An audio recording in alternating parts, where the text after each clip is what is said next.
the Geonim in Babylonia. At this point, I think they were actually coming from Baghdad specifically. Leaders of a very high rank, intellectually and spiritually, were given this particular title of Hanagid, the prince, roughly translated. And it meant that he was essentially the leader of the Jews of Granada as well, their representative when speaking to the Talmudic centers in Mesopotamia. But he is a truly fascinating character. I strongly encourage people to have a look at his diwan, his collection of poetry, which is published. It is available in Hebrew, very, very clever and tremendously wise poetry. And Peter Cole has translated selections into English, which is extremely well regarded. In my lecture on this topic on my website or on YouTube, I quote quite a few of the poems because I love it. It's great. Now, the second question. See, as I was hustling with this thesis, you've been all very kind to listen to me this long, because if this were a kind of like an ironclad historical argument, I'd have to point to specific references in the text and connect them to specific events that his parents went through. And that's not an easy thing to do because the author is writing memoir survivors. That's not their goal, and it doesn't appear. Although I'm sure that if you really wanted to dedicate a dissertation level research to it, you would find it. What is interesting, however, is the second part of your question. What the Germans call Rezeptionsgeschichte, history not only of writing the book, but the history of how people received it. Like historians who work with this kind of information say, okay, how many printed and how close to the author's lifetime was that it's popular. Some books, are not at all in an author's lifetime. Suddenly become like bestsellers. What happened? Well, something changed in society. Found the book that they needed for these cases. The author's books that were just devoured by their generation, because everyone said, "Oh my gosh, this is what we were waiting. This is someone who is giving voice and fears and aspirations that we all have as a result of our collective experiences." As I mentioned, my mom was excluded immediately towards the end of his lifetime, and then for the next 2 years afterwards, there was an ongoing, brutal debate over the appropriateness of his works.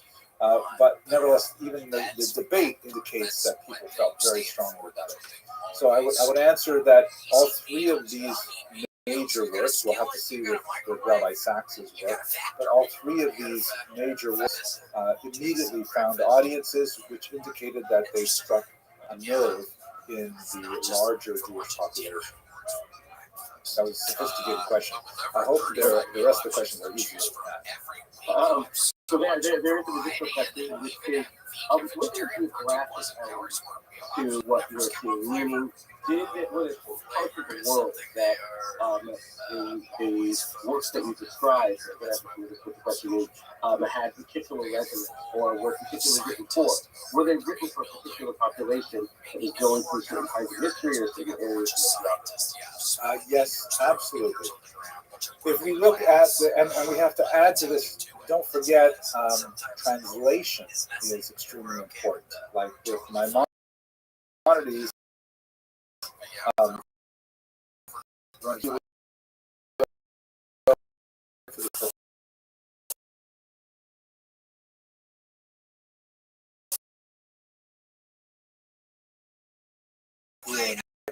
the Islamic Jews living in Islamic lands were just overjoyed. This is great. We love this. But once the Ibn Tibbon family translated it into Hebrew, then there were some in Provence in particular said, "Wait a second. Are you quoting Plato and Aristotle?" fertile like this?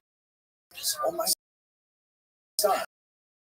So the translation into Hebrew in that case, and later would be translated into Latin as well, and the influence of Thomas Aquinas in a very important way.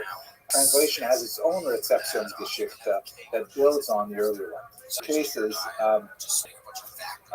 they were definitely speaking to the generation in which they lived. It's hard to say if that's true in the same way I think maybe the Ramak. The Ramak, in particular, where Tomer Devorah is somewhat inaccessible. His major work is a book called Pardes, a kind of Mishnah Torah. He was the first systematizer of Kabbalah to say, hey, if you've ever read the Zohar, concept you've got to get, now you've got this concept. That was a really popular work that during his lifetime. The Tomer Devorah, however, many manuscripts that he left behind posthumously, and his 8-year-old son and his wife, about whom we know very little, had to somehow make sense of these documents and figure out which was important and sometimes whether they really belong to each other. Like even the title, where does this title Palm Tree of Devorah come from? It's not mentioned anywhere in the text why he named this book Palm Tree of Devorah. Devorah, we assume, who sat under a palm tree, but what for? Why name the book after this? He wrote another book called Elima Rabati, which has chapters called Palms, and there are 70 chapters. Each one is called Palm 1, Palm 2, Palm 3. Is this one of those palms? Was it supposed to be part of that book? There is one chapter, one palm chapter, that resembles it a little bit. So it's not clear if the Palm Tree of Devorah that we read today is even the finished product. It's also very lopsided. The first chapter is about 1/3 of the entire book, and the next 8 chapters take up the last 2/3. So it seems like it still needs editing, but he died a very young man, so we don't know how it's played. But if we set aside the Ramak, say for the Rambam and for the Ramchal, they wrote for their generation in wide distribution, and they received it. Wonderful. We really appreciate so much It's very clear how passionate and excited you were about creating the topic and that came through. And I will say on behalf of Jacob that joy and passion is contagious, and we enjoyed being able to partake of it as well. We wish you a wonderful and exciting Elul and rainy season, and to ours as well.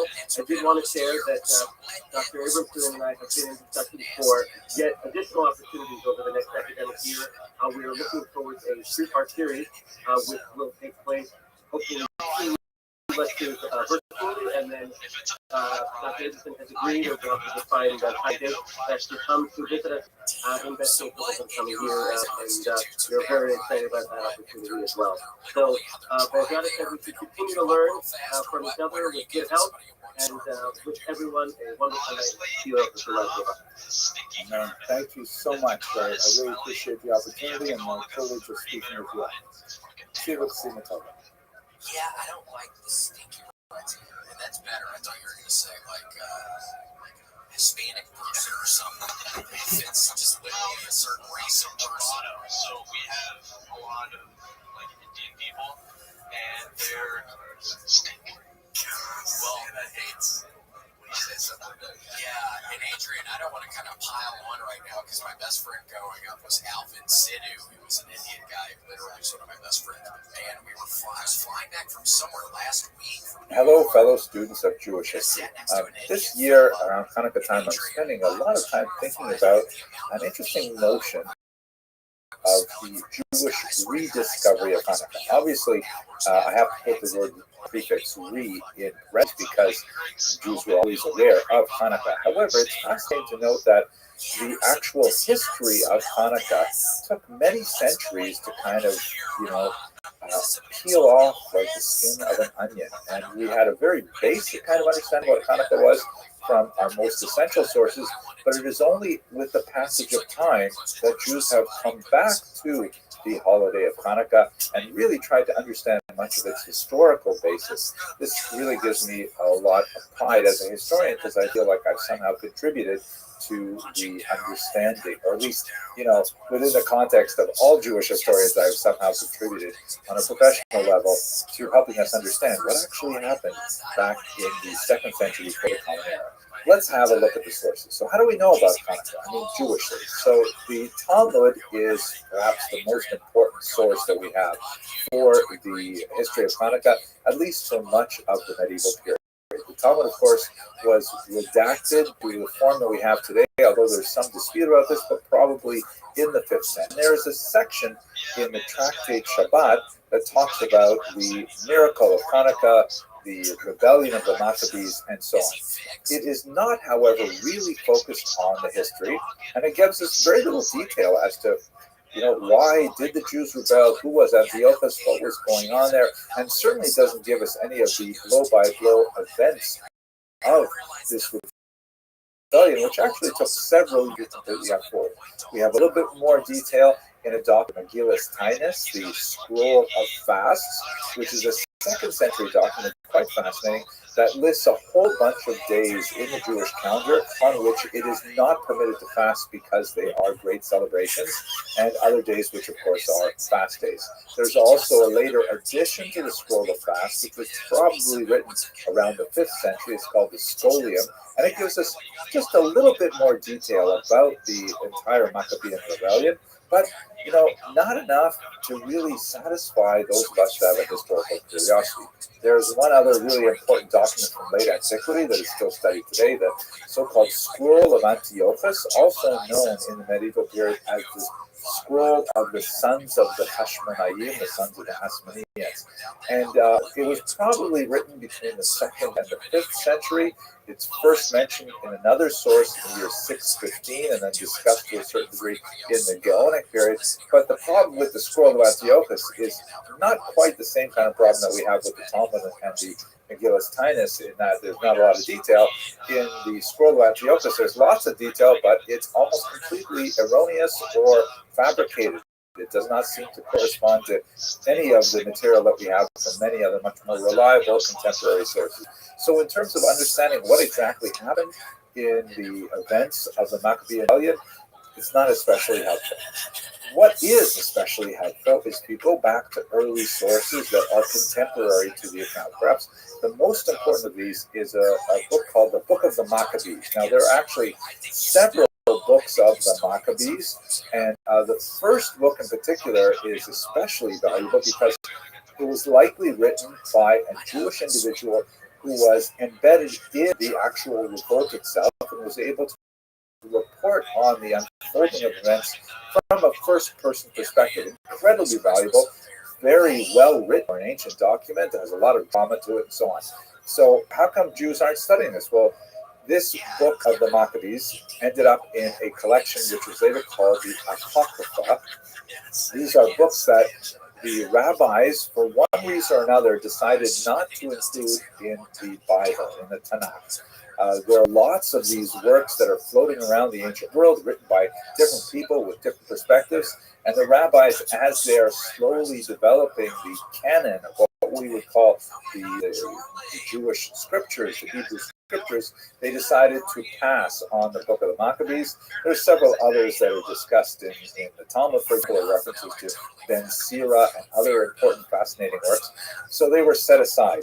The Christian world, however, picked these books up in Greek translation and preserved them at the back of the Christian Bibles. So there's a whole section, for example, if you look at a Catholic Bible, that has all these really unusual works of historical significance, often wildly unreliable, with the exception for our purposes of the first book of Maccabees, which is very useful. And they tell us a lot about life in ancient Israel. So from a religious perspective, these are definitely not canonical, but from a historical perspective, they are fair game. And the Book of the Maccabees gives us a lot more detail about what's going on in the Jews' life during the period of their Hashmonaim rebellion. Now, another very important source, also roughly contemporary, is of course Josephus. Very fascinating individual. We've spoken about him many times on our channel. He was a Jewish member of the rebellion against the Romans in the first century, in the disastrous first destruction of the temple. But Josephus, seeing that he was to switch sides, turned out to be a very valuable translator and culture book for the Romans. And after the rebellion had ended with the defeat of the Jews in their native land, Josephus went on to his career as a court historian. He was extremely prolific, wrote massive multi-volume Antiquities of the Jews, which is essentially a history of the Jews since Genesis. And he wrote a very important book on the war itself, our go-to source for the Roman-Jewish war. Now, he's a problematic figure in many ways, as I've just mentioned. He switched sides from the Jewish rebels to the Roman conquerors. And we don't know a lot about what he actually thought, what he would have said about the war to Jews, because the only works that have survived of Josephus's are in Greek. That was like the language of the educated classes at the time. And the version, for example, of the Jewish war that he wrote in Aramaic has been lost. So we don't know how he would have explained his position to a Jewish audience. But to the broader audience, he essentially tells everything about Jewish history to Romans and Greeks and anyone else who is fascinated in knowing more about the Jewish people. And Josephus gives us a lot of history about them, much of which fits with the description in First Maccabees, and we learn a lot more about the war itself, why it happened, its unfolding, and and so on. And we've talked about this in other videos. I'm not going to talk about this today. So what's going on here is that you have the inside Jewish account of Hanukkah, which is really focused on things like the menorah and the middle of the 8 days, and has a very superficial historical account of why the Jews were rebelling in the first place, and how the war unfolded, and how it ended, and how we had, a Maccabean rebellion.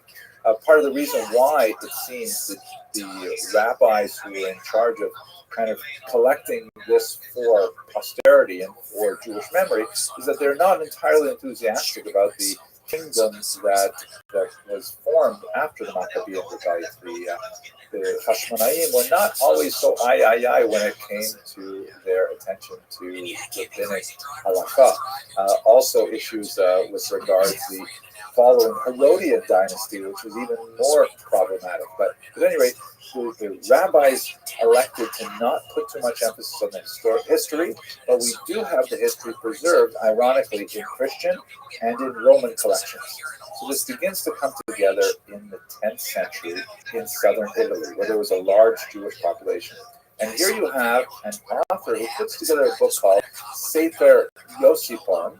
Yosipon is clearly derived from Josephus, and although the author made some really egregious errors, like calling Josephus son of Gurion, when we know that his father's name was Matisyahu, it's unusual, but nevertheless, it's kind of like an adaptation of Josephus for a Jewish audience now. First time publicly talking about the kind of sources that that would have been much more popular among Christians and would have been much more available to professional historians. The only problem, one of the most important problems of Sefer Yosipon is that the author was Greek, so he couldn't read Josephus in the original.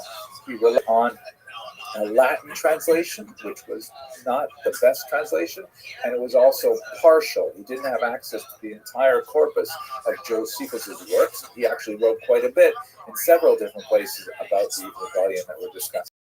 But he also had the Apocrypha. He had the Latin translation of the Book of Rabbi. So it's only in the 10th century when we get to, Jews actually, historians looking back and saying, wow, such a fascinating story. Why don't we know more about it?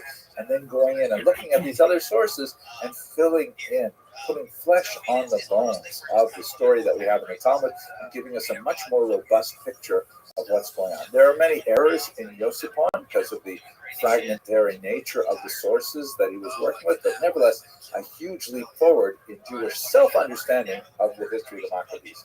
So much so that Yosipon is still studied to this day, including this amazing Yiddish edition that came out in 2020. It's a multi-volume edition, so fascinating that all kinds of Jews are still studying Sefer Yosipon, this 10th century adaptation of a first century work written by Josephus.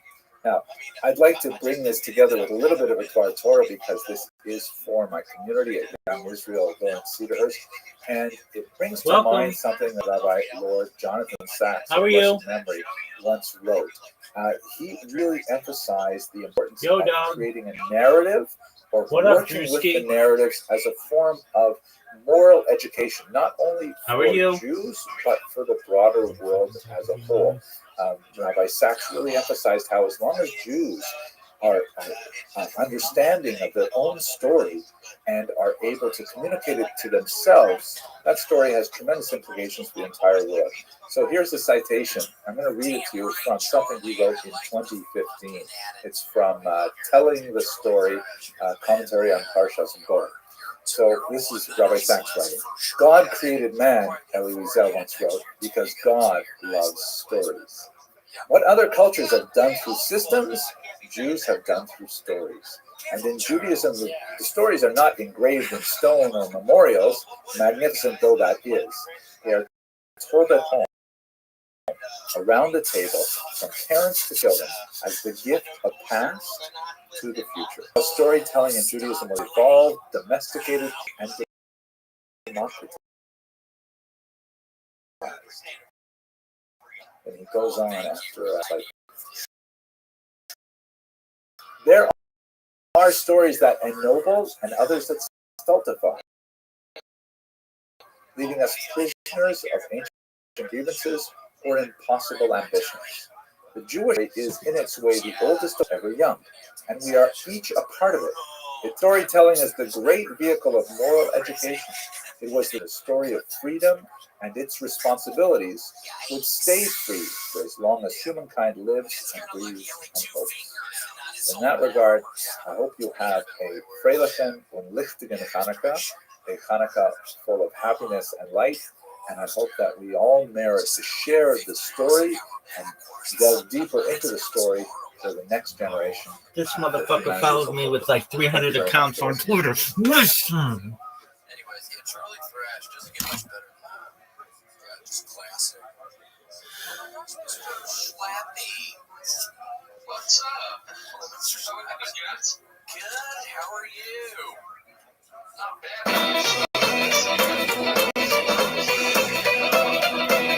Hello, fellow students of Jewish history, and happy Hanukkah.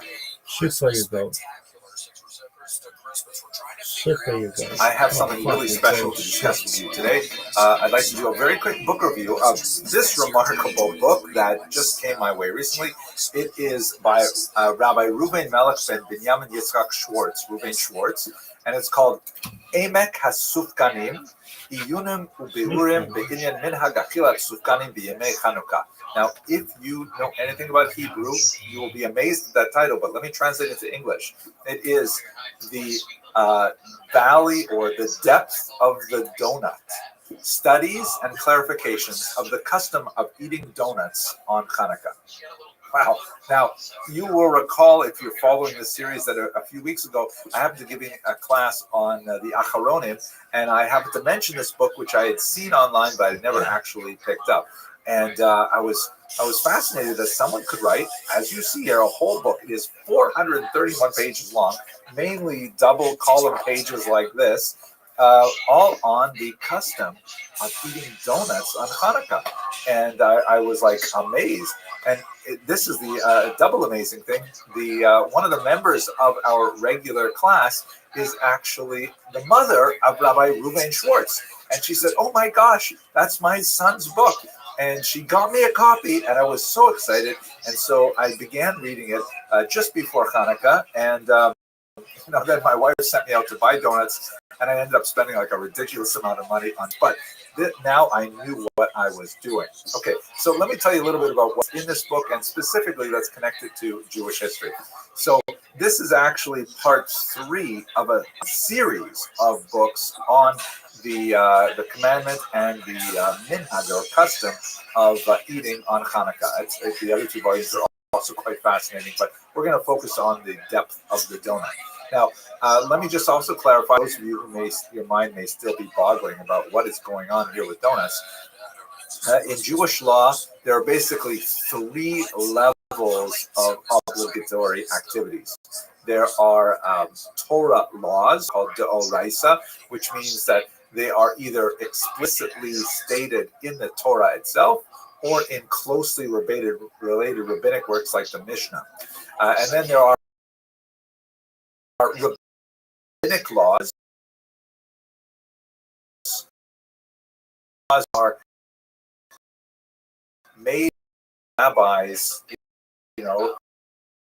sometimes hundreds of years later, in order to protect the Torah laws. For example, it's forbidden to eat on the Sabbath. The rabbis may add a law saying it's forbidden to handle writing implements on the Sabbath, because if you're handling or something, you may come to write, which would be a transgression Torah law. So these are like concentric circles. And then the side circle is something called minhag, or things which no rabbi actually, hey, we have to actually do on, but there are things that like natural out of Jewish practice and maybe to women's practice when it comes to foods and things like that, but they become really closely enshrined to Jewish practice. And so you have these 3 concentric circles, and one should not disdain that outer level of minhag, which is in many ways an expression of the folk desires, the popular desires of the people. At any rate, the eating of donuts on the holiday of Hanukkah clearly falls within that outermost range of minhag, of custom. It is associated specifically with oil, right? The whole practice of the commemoration of the holiday of Hanukkah has to do with lighting oil, right? We use candles as well, but the best way to do that particular commandment is to light with oil, specifically olive oil. Donuts are made with oil, then they become a very appropriate food to eat on Hanukkah, just like latkes are, but we'll get to latkes in just a minute. One other quick note for those of you who are following the Hebrew title, the title says Emek HaSufganim, and as one of my daughters pointed out, hey, that's in the masculine. It should be sufganiyot, right? That's the term we use in modern Hebrew. Sufganiyot means like little sufganim. But in fact, if you look in the rabbinic literature, there are references to donuts in the rabbinic literature, particularly in the Masechta Chala, and there it is in the masculine. So the sufganiyot is kind of like an irregular feminine that has been added in modern times. The rabbis of the Talmud and the Mishnah would certainly refer to their donuts in the masculine. The word comes from the root safag, which means sponge, like in sea sponge. And in fact, the word sufganiyot and the word sponge in English all come from that same root.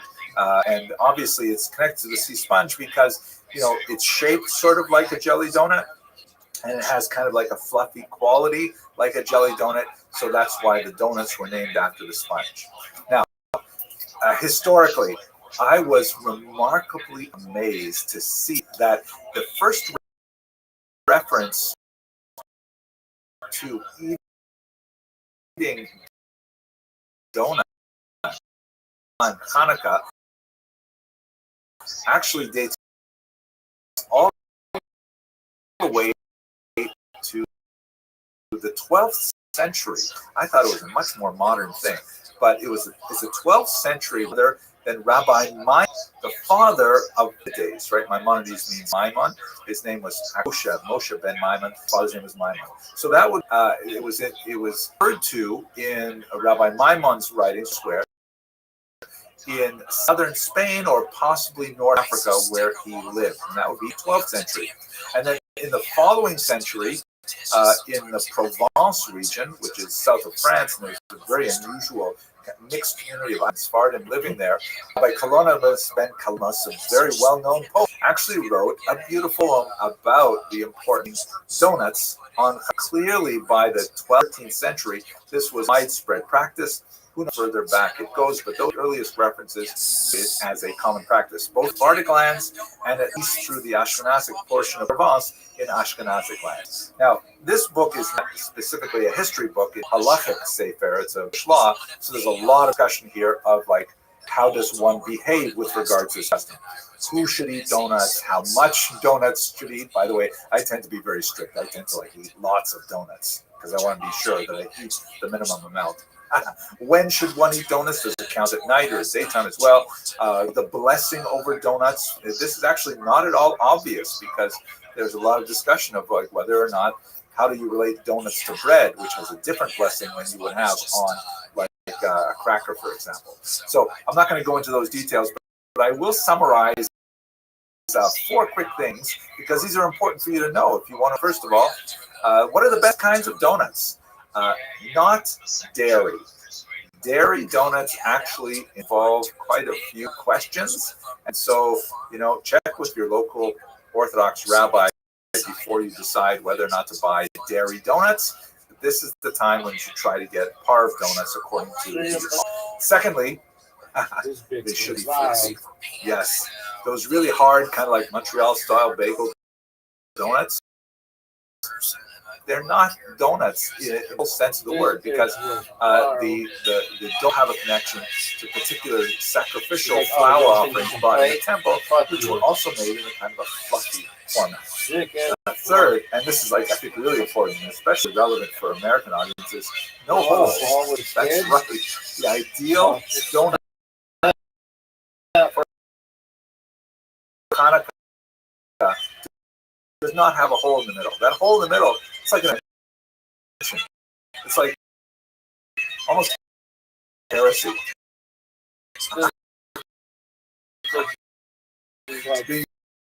The donuts are supposed to be like the manna that fell from heaven. That looked actually, if you think about it, looked like a donut, right? And third, ballistic sources, they should have a filling. Sick as shit. That should be in the Hall of Fame for that. Like the Torah's Nigla, the reveal, you also interior, the secret, the Torah, which is the Kabbalah. So one last thing. Another commonly eaten food on Hanukkah is, of course, latkes, which were also made with oil. But in this book, the author, Rabbi Schwartz, clearly demonstrates that eating donuts is vastly preferable and much more significant on a halakhic and philosophical level, and much more likely to fill the custom than eating latkes, which are an inferior choice overall. I hope you enjoyed this review as much as I enjoyed reading this book, and I wish you a freilichen and lichtigen Hanukkah, a happy and illuminating Hanukkah. Thanks very much for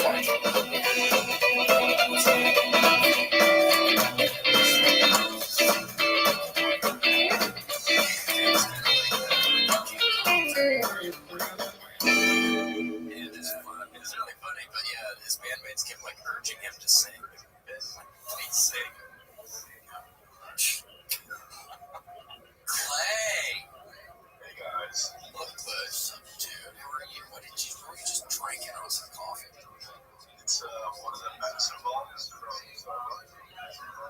I thought you were drinking a buzzball. Those margarita things from the gas station. No, I wish. That's related. The 10th of Tevet constitutes an important day in the Jewish historical calendar. It falls this year on the 14th of December, 2021, and in fact, it is marked with a fast. If you are in any doubt as to whether or not you're obligated to fast, don't ask me. Contrary to popular perception, I am not a rabbi. Please seek your spiritual guide. But why we're talking about the 10th of Tevet is specifically in its historical context, what exactly happened on this day, and why is it significant to Jews 2,600 years later? Typically, on this date in the year 588, we full evidence of this in the Kings, second book of Kings, in the 10th day of the 10th month, right? That's the 10th of Teves. Nebuchadnezzar moved against Jerusalem with his entire army. He besieged it, and they built towers against it all around. This siege extended for over a year, and it was an incredibly brutal siege that was marked by extreme hunger and even horribly human cannibalism. Terrible events are described in the Book of Lamentations and elsewhere. And then finally, on the 9th day of the month of Av, Jerusalem was entirely sacked, the temple was burned, and we've spoken about that in other contexts. One of the most significant extra-biblical texts that refers to this is this document here, which is called the Babylonian Chronicles. This specifically is the Jerusalem Chronicle because it has a reference to Jerusalem in it, and it's describing the period before the actual siege and destruction of Jerusalem, when Nebuchadnezzar actually made his way to Jerusalem. It says in the 7th year, in the month of Kislev, which would have again been around this time of year, the king of Babylon assembled his army, and after he invaded Hatti, which would have been Turkey or Syria region, he laid siege to the city of Judah. On the 2nd day of the month of Adar, he conquered the city, and he took the king prisoner. He installed in place another king of his own choice. After he received a rich tribute, he sent forth to Babylon. Right, so Jerusalem was part of the massive Neo-Babylonian Empire at this point.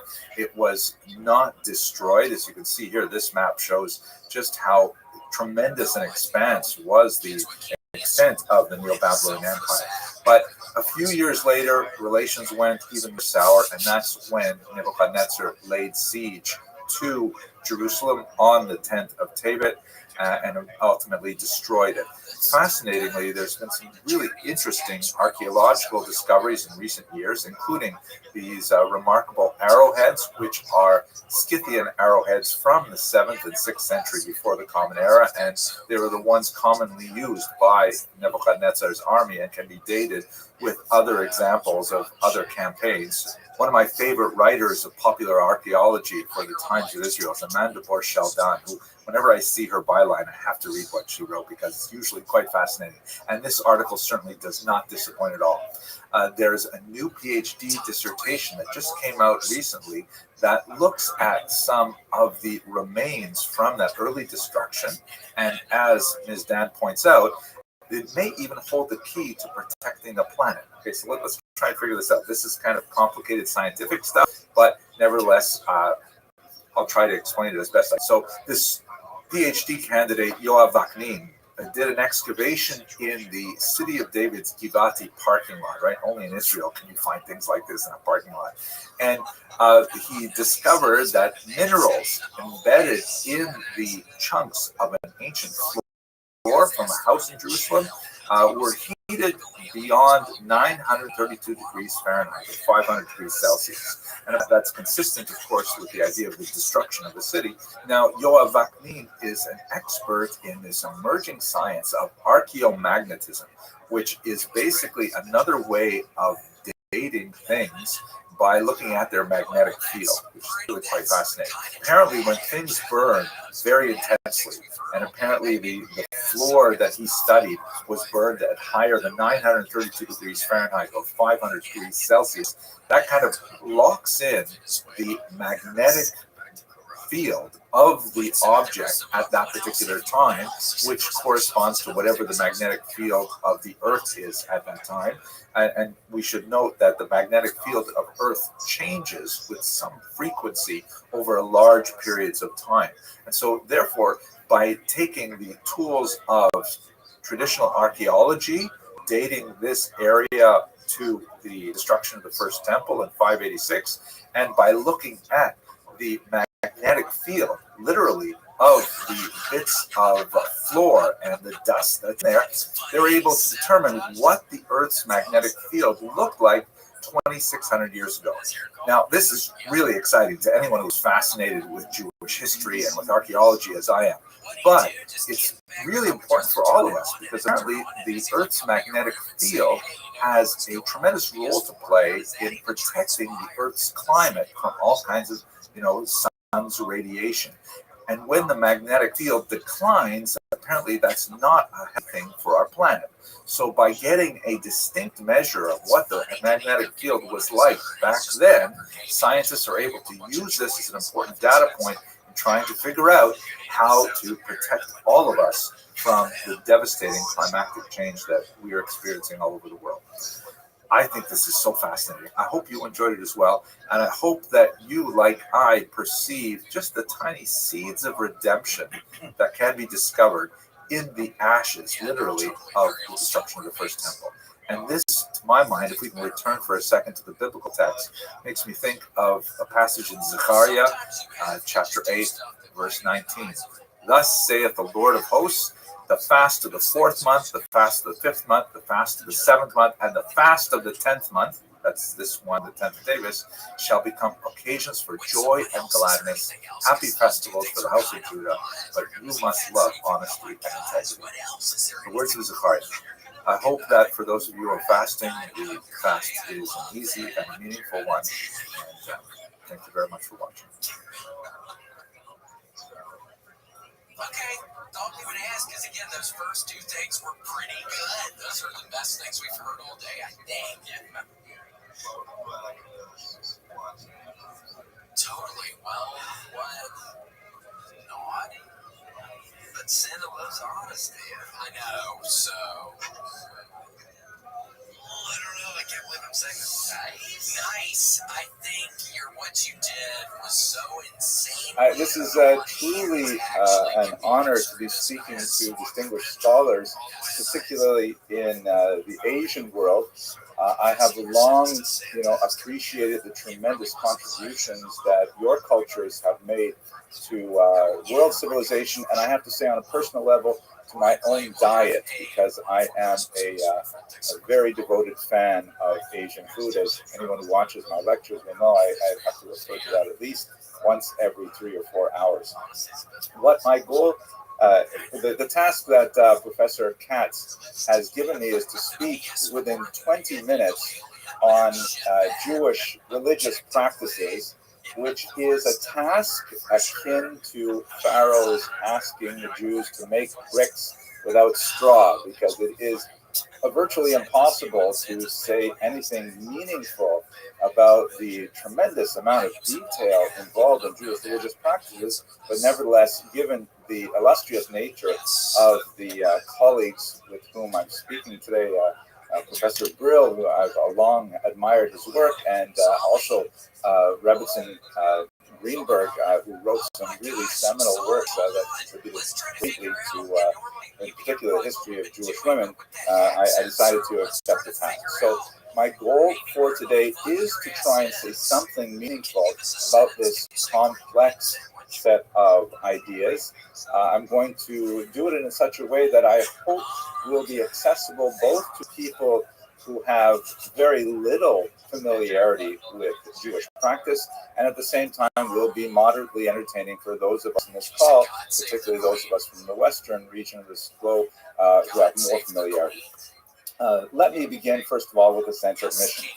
Here's another reference visually to Pharaoh and the making of bricks without straw. This is Charlton Heston in his magisterial representation of Moses, the lawgiver, just before he split the Red Sea. So to give us some context as to, who are the Jewish people, if you have a look at these 3 maps, which are to scale, the Jewish people, of course, owe their spiritual and historical origins to the land of Israel, which is outsized in much of the world media. If we had boundaries of Israel that corresponded to the amount of text we receive, for example, in the New York Times and the Washington Post, we would be probably the size of at least France. But in reality, it's just 22,000 square kilometers, about the same size as the New York State, the United States state of New Jersey, and about 1/3 the size of Sri Lanka, where most of you, I assume, are watching this from. The population of Jews in contemporary Israel is about 9.4 million, roughly the same as New Jersey as well, but less than half of the Sri Lankan population, roughly equal to just the Buddhist members of your country. In terms of the diaspora, meaning the number of expatriate Jews who, over 2,000 years of exile since the Roman destruction of the last Jewish state in the ancient world, world until the 20th century. There are about 17 million Jews worldwide, which is about the same number as all the Buddhists in Sri Lanka alone. So we're talking about a very small population, although not as small as the number of Jews in Sri Lanka today, which is about 50, as I learned from one of the Cummings that is active in Sri Lanka today, the Chabad movement. Now, I cannot resist, since I am the first Western speaker, and I realize that many of you on this call may never have heard. I have to start with this joke, which I think is very illustrative, if not of the reality of Jewish Buddhist traditions, which certainly go back over 1,000 years. Nevertheless, it is representative of the contemporary Western Jewish understanding, flawed as it is, of Buddhism. The connections between Jews and Buddhists, of course, are quite rich, and I would love to have more opportunity to speak about that, but they were especially strengthened in the post-war period in the Americas, where during what we call the Age of Aquarius in the 1960s, 1970s, there was a huge surge of popularity of Buddhism, particularly among Jews, and as a result, many explored its thought. So the joke goes like this. There's a woman who is sitting in Boca Raton, Florida, sitting with her friends playing a game of mahjong, and she throws down her tiles and she says, "That's it, I'm going to Tibet." I'm sure my distinguished colleague Nathan Katz is familiar with many versions of this joke. But at any rate, her friends say, "You're going to Tibet? What are you talking about? It's so far away." So she said, "No, I've made up my mind. I'm going to Tibet." She goes to the travel agent. The travel agent tries to dissuade her. It's you don't know the language and it's so far away and you don't have enough points. She says, "I'm going to Tibet." She gets on a plane. She lands in Tibet. She says, "I'm going to Lhasa." They say, "You felt it is to get this. I'm going up the holy mountain." "You can't climb the holy mountain. I'll get a Sherpa. It doesn't matter." She goes up the holy mountain to the temple. She insists on entering the temple. They say that you can't come into the temple. This is a holy day, and it's reserved only for Buddhist monks. She says, "Doesn't matter." She bursts into the temple. She says, "I want to see the holy man." And they say, "No, he's observed a vow of silence for a decade now. You can't burst." She bursts past the guards, goes into the inner sanctum of the temple, and she sees the holy man sitting there in the lotus position. And she says to him, "Howard, come home already." Right? Now, it's hard to tell on Zoom if you enjoyed that joke or not, but I certainly did. And the notion behind it is that there's such a close relationship in many ways between the ideas of Buddhism and certain ideas in Judaism that it illustrates the affinities that many Jews had for this Eastern body of thought. But let's get to our task at hand. So I talk into 4 bases related to Jewish religious practice, which is the idea of mission. Jews from their earliest texts onward and reinforced through daily, weekly, and yearly practice through life cycle have a very, very strong sense of mission. It is something that, is there he is, ingrained in us from the first days of our. To what do I owe the privilege? Hit me with it, baby. I'm surprised you're able to talk after eating all that pussy you got last night. I didn't get any pussy last night. Surprise, surprise. Why not?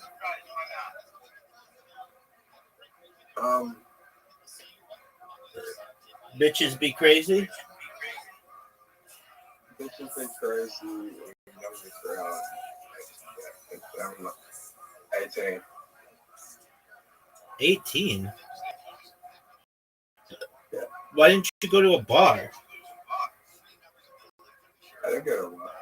You can be 18 and drink in Australia? Yeah. Oh, wow. That shit's wild, son. Oh, fuck. Dude, I fucked up. Are you managing my fuck up? Don't. How old you to drink in Canada? 19. In Canada? Yeah.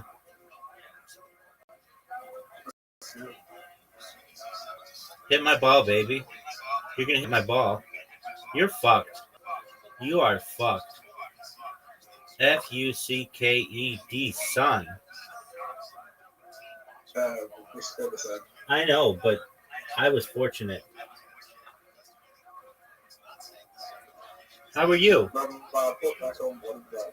I put back on one side, but I put back on one other. Okay. When are you gonna start stripping, dude? In a month. Another month? My G, you just keep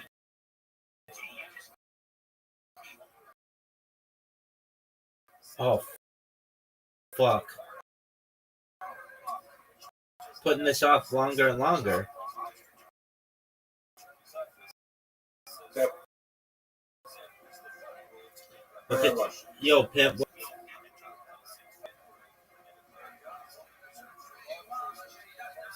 Yeah. How you doing? I said that you're the dream, and wants to know when you're gonna start stripping. And I told him next month or something like that. And he wanted to know what else is new with you. I said that you still suck dick at mini golf. I told him I did say this. I really do like you. I told him that, and I said like he comes in here in the middle of the night, and it'll be quiet.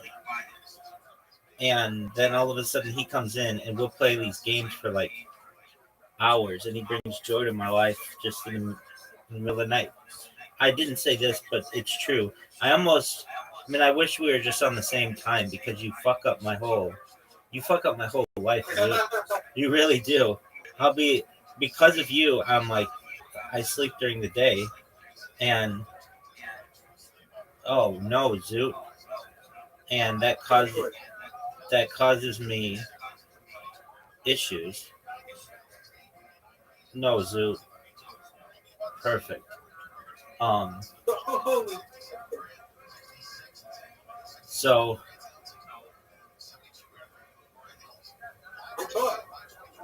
we are tied. This is.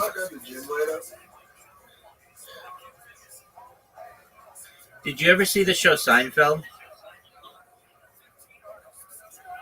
Yeah. All right. Well, I said you're like my digital Kramer, where like I'll just be minding my own business, and then all of a sudden you'll come bursting in, and you'll be like, "I've got it."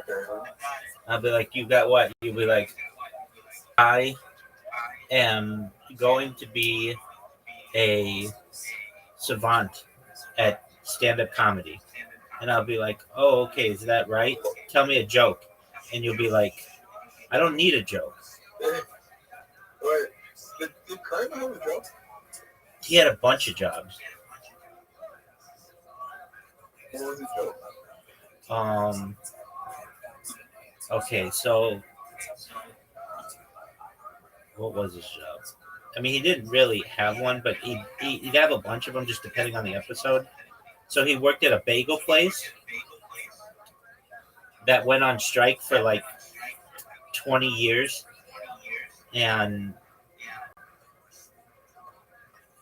so he did that. And then he was um, what else did he do? He had his own touring bus. Like he started a business. What a fort, dude. That was it was the J. Peterman um, bus tour, and he sold like muffin tops. They had like muffin tops there. Um, he what else did he do? I mean, he had schemes. He like had this bottle return scheme where they would drive to another state and return bottles. Um, he he had a job. Well, it wasn't really a job. It was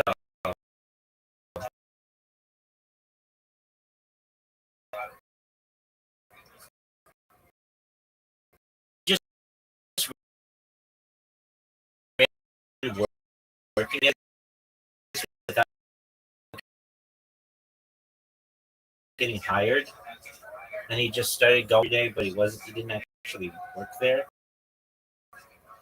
and they eventually fired him for that.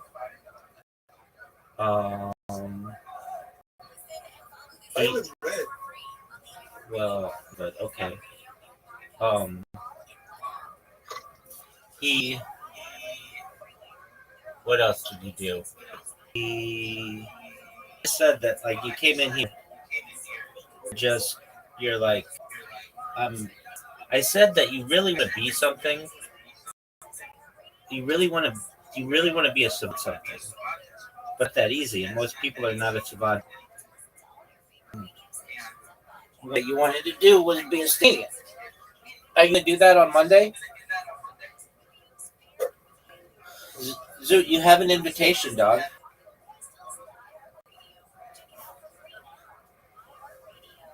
Zoot, remember that time you had an invitation and you stopped sucking your own dick? What's your favorite person? I am. Oh, ready? Yeah, you mean who's my favorite person in my digital world? Maybe Miss Aquarius because she's so nice. But I like you as well. I like Riser. I like Caspian Sea. I like Audie sometimes. I like Frosty. All right. Sometimes. Look how good this shot was, Zoot. Did you see that? Did you see the efficiency? Dude, Riser and I played. We've been playing this game. You and I played it too. Carom. We played it at like 8 in the morning for like an hour, very intensely. And then Frosty came in, and he and I played Uno for like an hour, like really intensely. It was pretty wild. Look how good this shot is. Zoot. Come on, dog. Come on. G unit. Thanks, baby.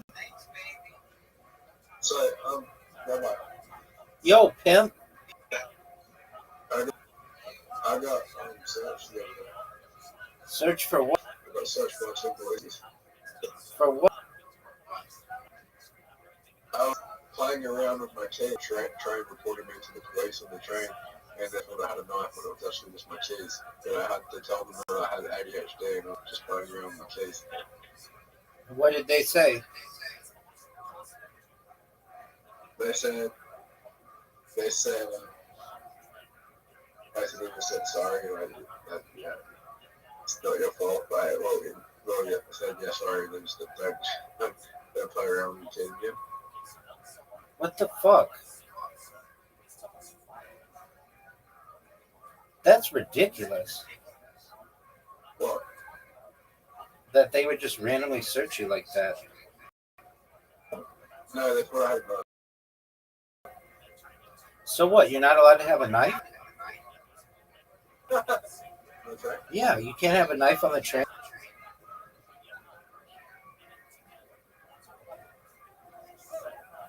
You cannot play around with it, right? Public.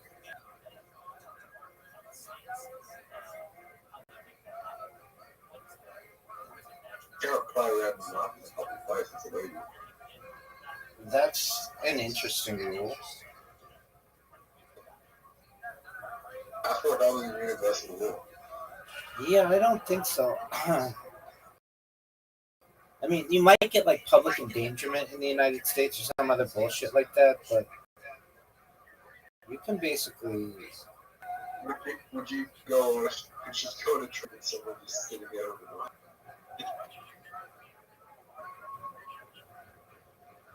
I wouldn't want to, but if they If they had a knife, then they have a knife. People are allowed to have knives in the United States.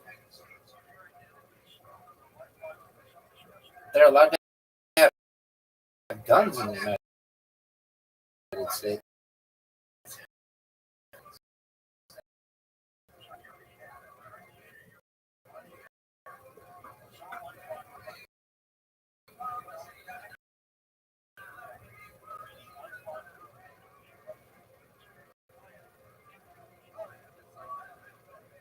Do people have guns in?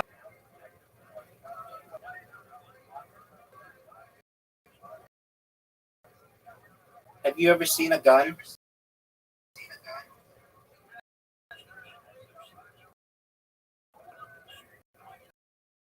Yeah.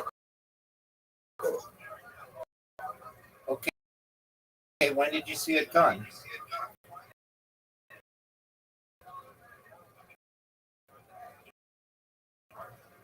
I gun pointed into that.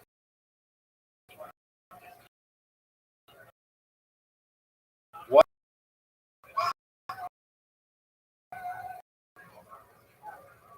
Police officer pulled out a gun. Pulled a gun on you? Yeah. Oh, that's ridiculous.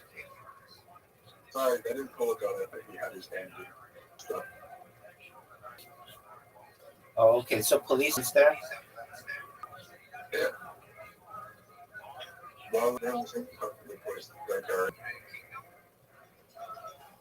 That's not true. We're gonna look it up after this game. Do you see how good a shot this is, Zoot? Zoot, do you see how good a shot this is? Zoot. There's like a tree out there with places behind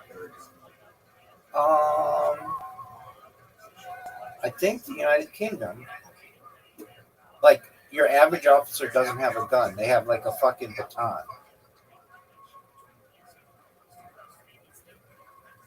Dude, I'm gonna set a record here of completing this hole in 2. That's a record.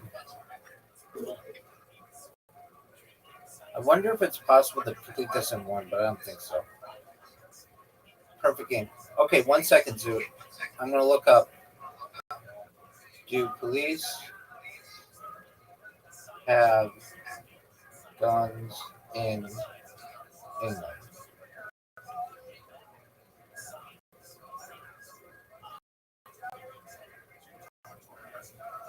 Police in England do not routinely carry guns.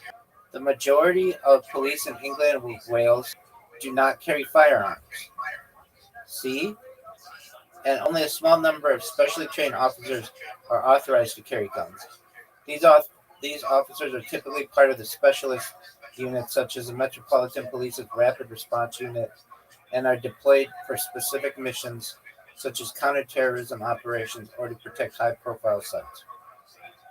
The policy of not arming the majority of police officers is rooted in the low prevalence of firearms among the general population of the UK. Guns are extremely rare in the UK, and the majority of crimes do not involve firearms. This approach is also influenced by the historical principle of policing by consent rather than by force. While there are instances where armed police are deployed, such as in response to serious threats, the use of firearms in police is tightly controlled and subject to strict regulations. So, does that make sense, Zoot?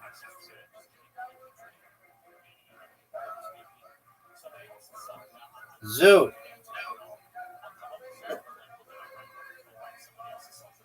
All right. Are you ready to play our game?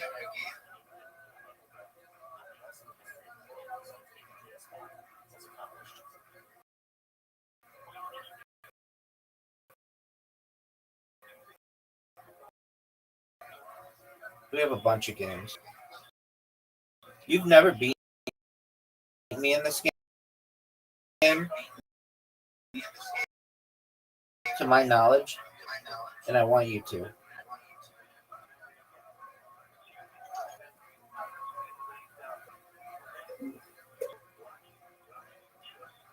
Zoot, do you know the band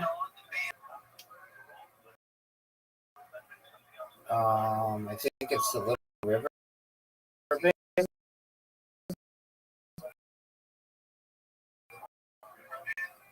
No, something.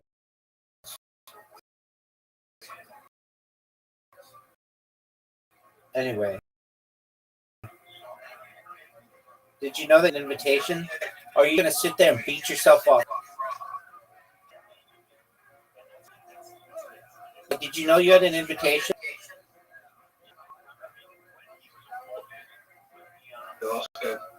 Okay. And come back? I'm gonna win. You're not going to win. I'm gonna win. You're terrible at this game. You're such dog shit at this game. Swish, you got 2. 3. You got 3. 5. That's good. 5's good. 5's good.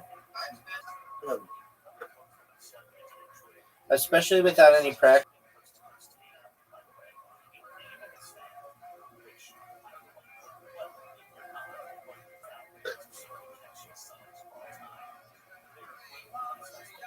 Seven points, dude. Okay, you've still got a chance, son.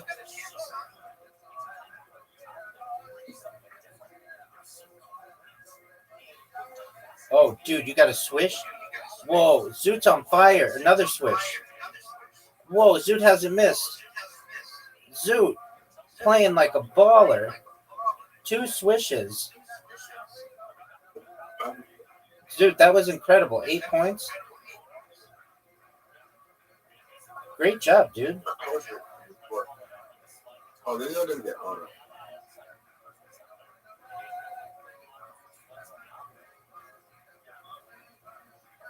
Not end it.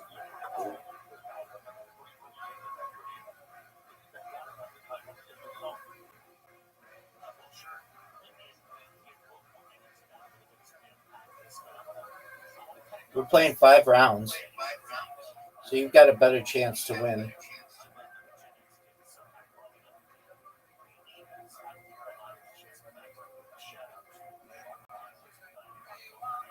Dude, you're on fire, dog. Zoot, quit doing so well. 7 points? That was great.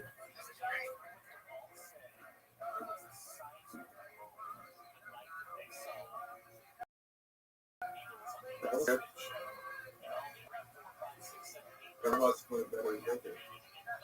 No swishes, dog.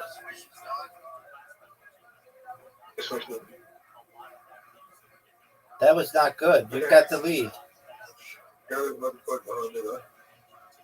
Yeah, but you're playing really well. Yeah, but Oh, interesting that when you play 5 rounds, it just goes left to right again. You got a swish. You got a swish. You got another one. Oh, dude, that was really good. it shouldn't be as difficult.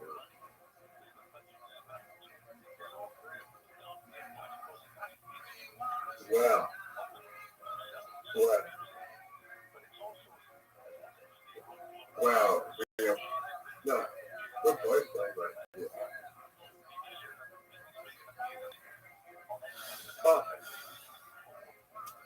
I'm going into the last round with a 2-point lead. Zoot, it's important that you score a lot of points here.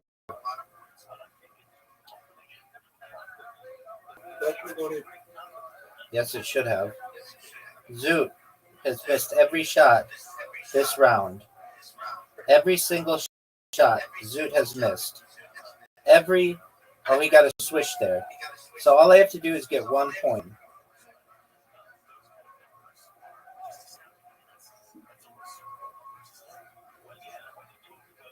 It's over, son.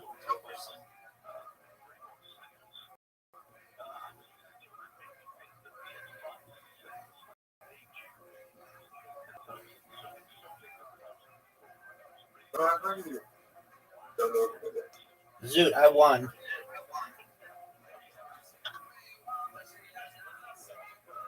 You ready for some darts?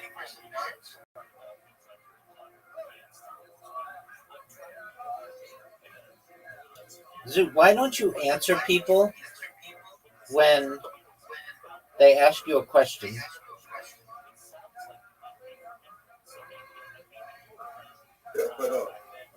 Okay, you're up, big dog. That's a 3.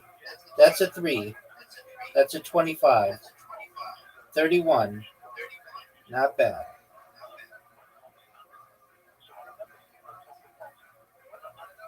You got 31. I got 30. Zoot. 25. Uh-oh. Zoot got a 25. Now he got a 3. Oh, he could have gone for that 14 and got perfect game. Or he could have ended it. Zoot, that is bullshit. You know that's bullshit. Get that 13 and end it. Get that 20 and end it. End it. End it. Nice checkout, son.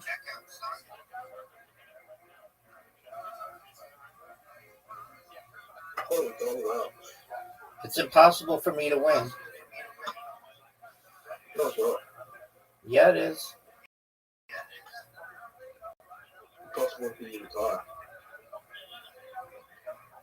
You ready for another one? There you go. Very quickly. No, you won't. That was dog shit. All I need is one triple funny and you can win. All I need is one funny and a triple funny. That's 6. 5. 1. 20. I'm gonna get this 16. It's gonna be sexy. 11. Fuck.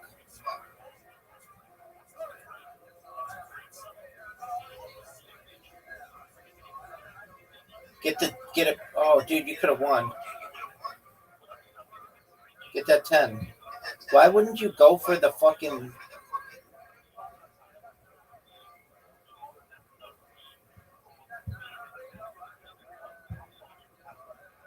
Dude, why am I unable to close the deal?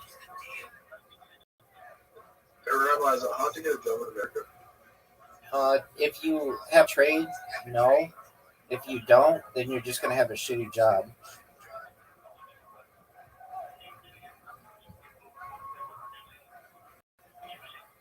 What trade do you have? I'm a certified project management professional.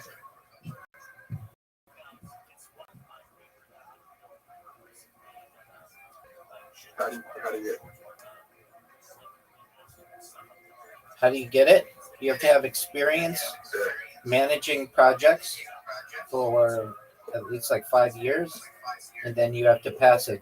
You have to be vetted by your peers, and then you have to pass a test.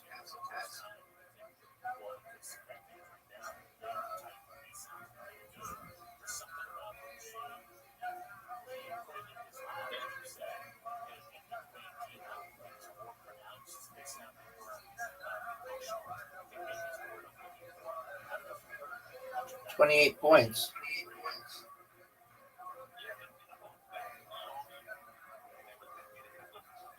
Dude, I just got 60 points.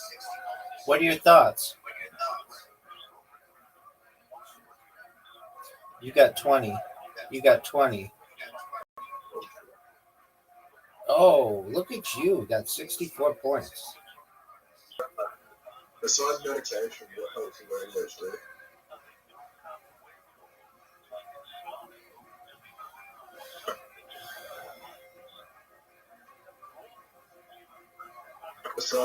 Yeah, ensuring that you don't have a lot of distractions.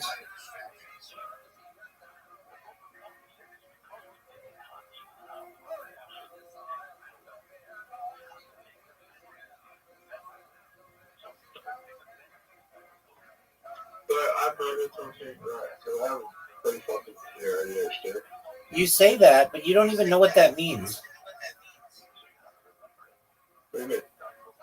You say that. How do you know you're any different than any other human on Earth? Because I have an impulsive nature. Everyone does.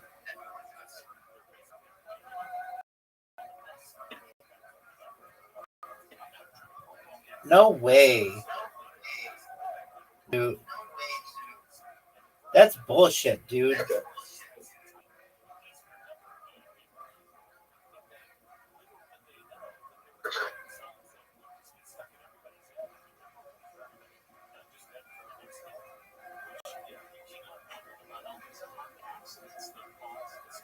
You got 39 points. I'm gonna get a triple.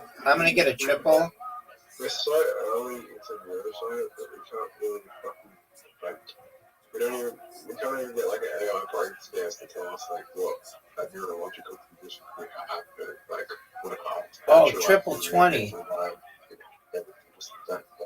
Zoot with the triple 20 and a checkout. How long do you think before we can get like MRIs and like brain scans that will tell us IQ and like actual nerve? How long do you think it would be? 5 years. 5 years? Word. You really think it's only going to be 5 years? Correct. And that will be able to tell us what job we can, what job best suits us, right? Yeah, but then people won't have jobs. People won't have jobs? Correct. I mean, AI will be replacing everybody's position. Are you sure? 100%. And the jobs that AI can't do. Eventually, AI will do everybody's job better than them. Better than they can. AI can't look after children. Yes, it can. AI can't take care of it all. Yes, it can. They're already making nursing robots.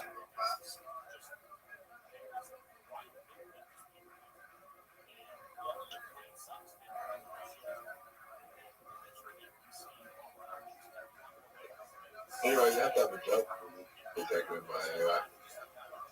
You have to have a what? You have to have a job to be taken over by AI. Generally, correct.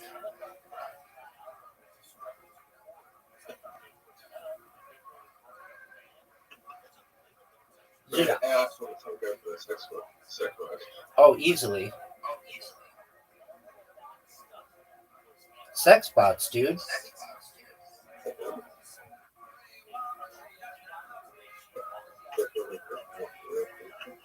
It delivers a higher intensity orgasm. You don't have to have any connection to it. Alright, ready? Last game. Are you fucking serious, dude? No, this is the second to last game. We have to do one more game after this. One more game. Last game. No. I'll be back later. No. This is the second. No, this is the second to last game. We have to do a 5-0-1 pro double out as the last game. We always end on that. You're up, Zoot. Zoot, everybody's waiting on you. How good a shot are you going to have here? How good a shot are you going to have here? How good a shot are you going to have here? Throw the fucking dart, dude. You're going to run out of time. You're going to run out of time. So all I have to do is hit the dartboard. All right. All right, we'll close and reopen. Now we're going to play 5-0-1 pro double out. Last game. 5-0-1 pro double out.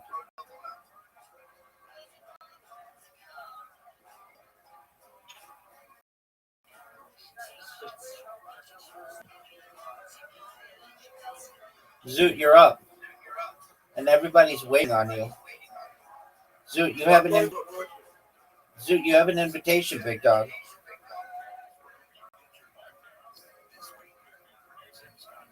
Zoot, you're up. Phone's not working.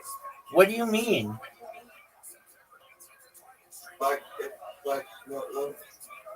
Okay, close the app and reopen it. It's not like responding to anything. I can't even turn off my phone right now.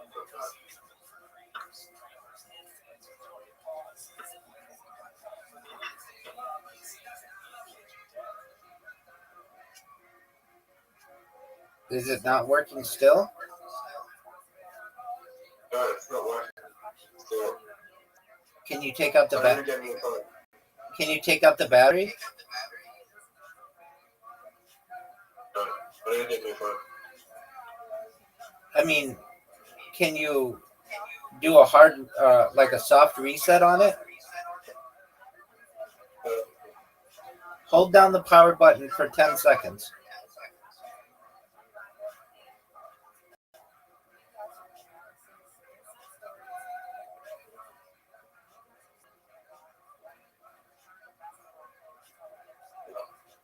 Did it work? No, this one.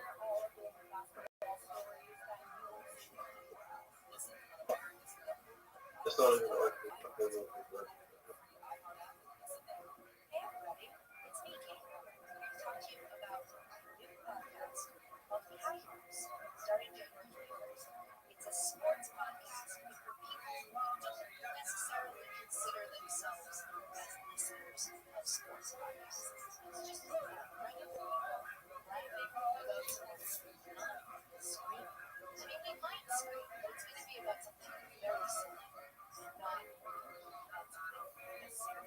It's still not working? Pimp. Still not working.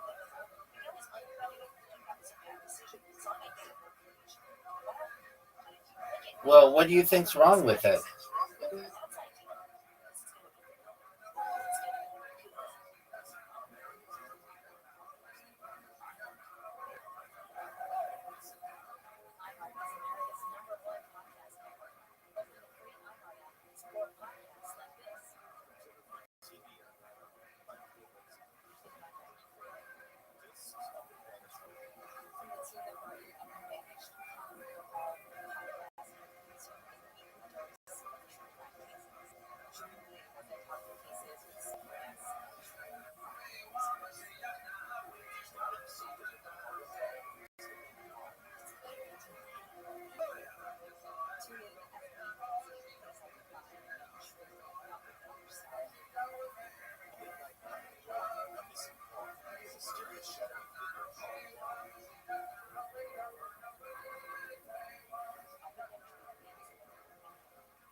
teams played, 97 times pleading the fifth, 34 felony convictions, 91 criminal charges, 26 sexual assault allegations, 6 bankruptcies, 5 grand deferments, 4 indictments, 2 impeachments, a fake university and 1 fake charity both shut down. Not to mention the $25 million fraud settlement, the $400 million fraud judgment, and $96 million in sexual assault judgments. You're lucky there are so many gullible idiots in this country, or you'd be into the slammer. No wonder you love the poorly educated. 7 times flying on Epstein's plane, 97 times pleading the fifth.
Listen, not listen. I thought you guys would enjoy that. Listen, Dallas. I don't mean like Taco Bell.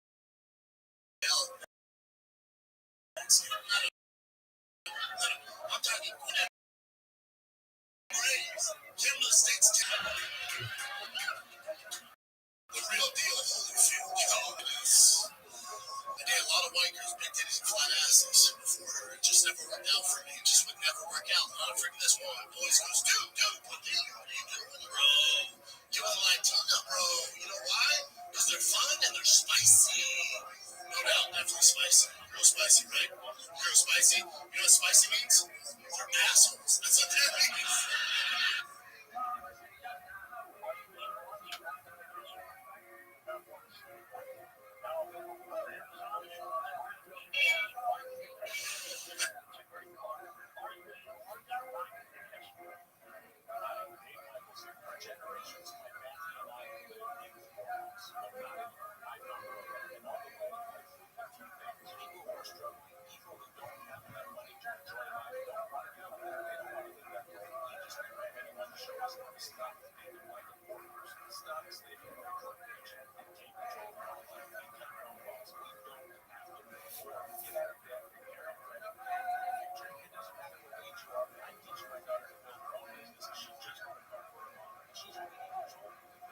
That's some wisdom.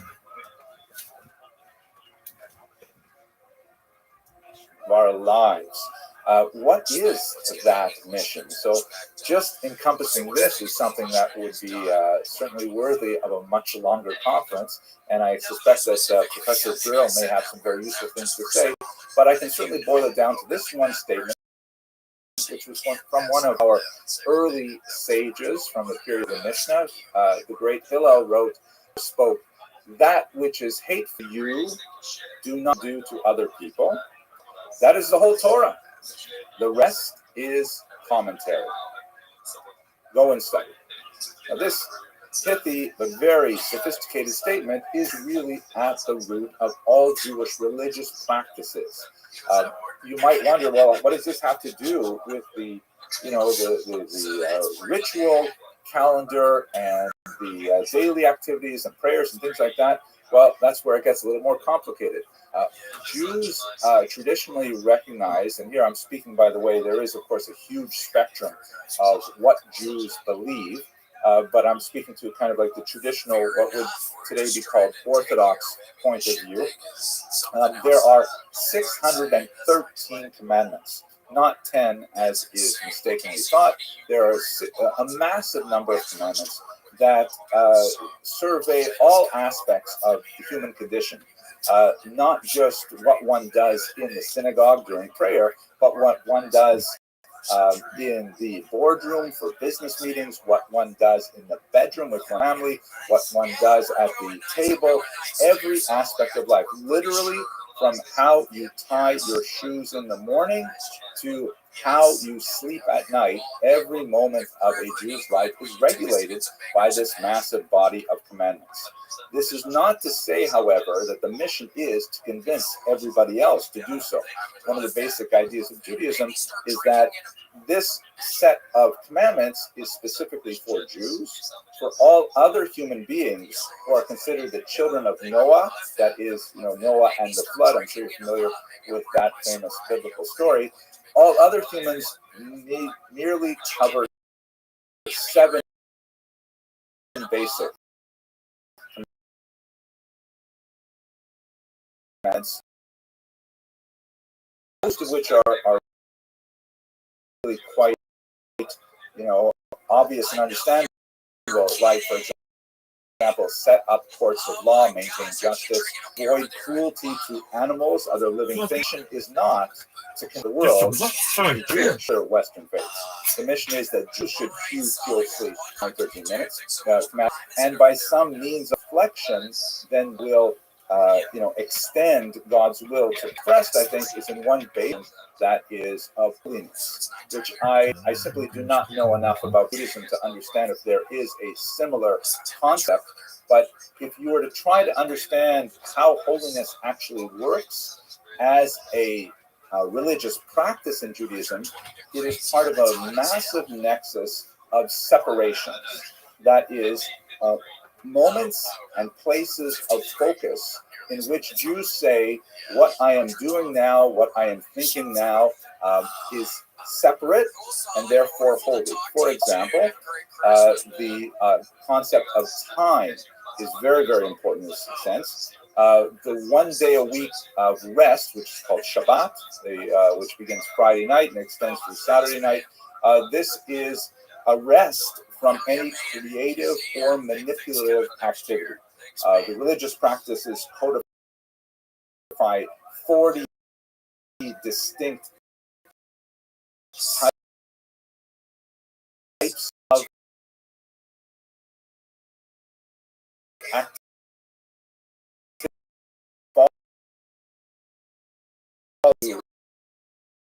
These boundaries and what it looks like in these, for example, use of electronic devices, email, no Zoom, no Twitter.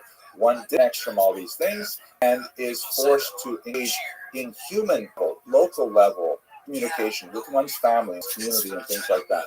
Television, no artificial entertainment. It's all about connecting with other people. That's experience, of course, much more to say about this. We have separating in terms of, unfortunately, disruptive anti-Semitic elements came on and started nasty statements. It was childish and brutish and infantile, but I was able, thankfully, to be able to get back to my presentation, and we had enough time before the anti-Semites disturbed us to continue. But the rest of the conference was unfortunately ruined for today, and we will have to reconvene. But let me just give you a little bit of the context, and we'll get right back to my presentation. It's a very nice group. There are about 50 people on the call, I guess, and there were a few pretty distinguished scholars of Judaism from the West, including, I was really looking forward to hearing from Professor Alan Burrell and Rabbi Greenberg, and of course Professor Nathan Katz. And then everybody else, for the most part, there are lots of Buddhist monks on the call. And, they're wearing saffron robes and, one shoulder is uncovered, things like that. And they're leaning forward and listening very carefully. And it was like, they were really trying to learn something about Judaism, which was, it was a fun kind of audience, I have to say. And then all of a sudden, some crazy people come in and they start saying Heil Hitler, and they took over the screen and started showing some pornography, and it was like, such a ridiculous waste of time. But it provided two valuable things. First of all, it provided a great learning lesson for our Buddhist colleagues to understand a little bit of the craziness of anti-Semitism. That here's a bunch of scholars just having a nice conversation about their respective faiths, very respectful, very dignified, and everyone is getting along in a very nice way. And then these crazy people come in with, puerile nonsense. So the second thing, the first thing is they got a lesson in what anti-Semitism looks like. The second lesson is that, there's this Kabbalistic idea of zel u'maseh, that whenever you bring together people in holiness, there's also going to be a counter-reaction of unholiness, of nastiness, of evil. And for a moment here, those two groups, I think, really clashed with each other. And the third thing, by the way, that we learned is definitely don't hold these conferences unless you're going to have a really solid moderator on top of these kinds of things. We plan to regroup once we have those technical things in place, and I'm really looking forward to hearing my Jewish colleagues' presentations, and I'd like to hear what the rest of the Buddhist scholars have to say. So that'll have to wait for a time. But at any rate, why not? You signed on to watch my presentation, so let's get right back to it. But this is what we call anti-Semitism, by the way. That's another big part of Jewish reality, and we somehow learn to deal with it. But we hope that moderators can deal with it as well. Welcome to Judaism. And then you can go, it looks like we got rid of him. Okay. So we have a few minutes till the next one shows up. Thank you very much for moderating. Family.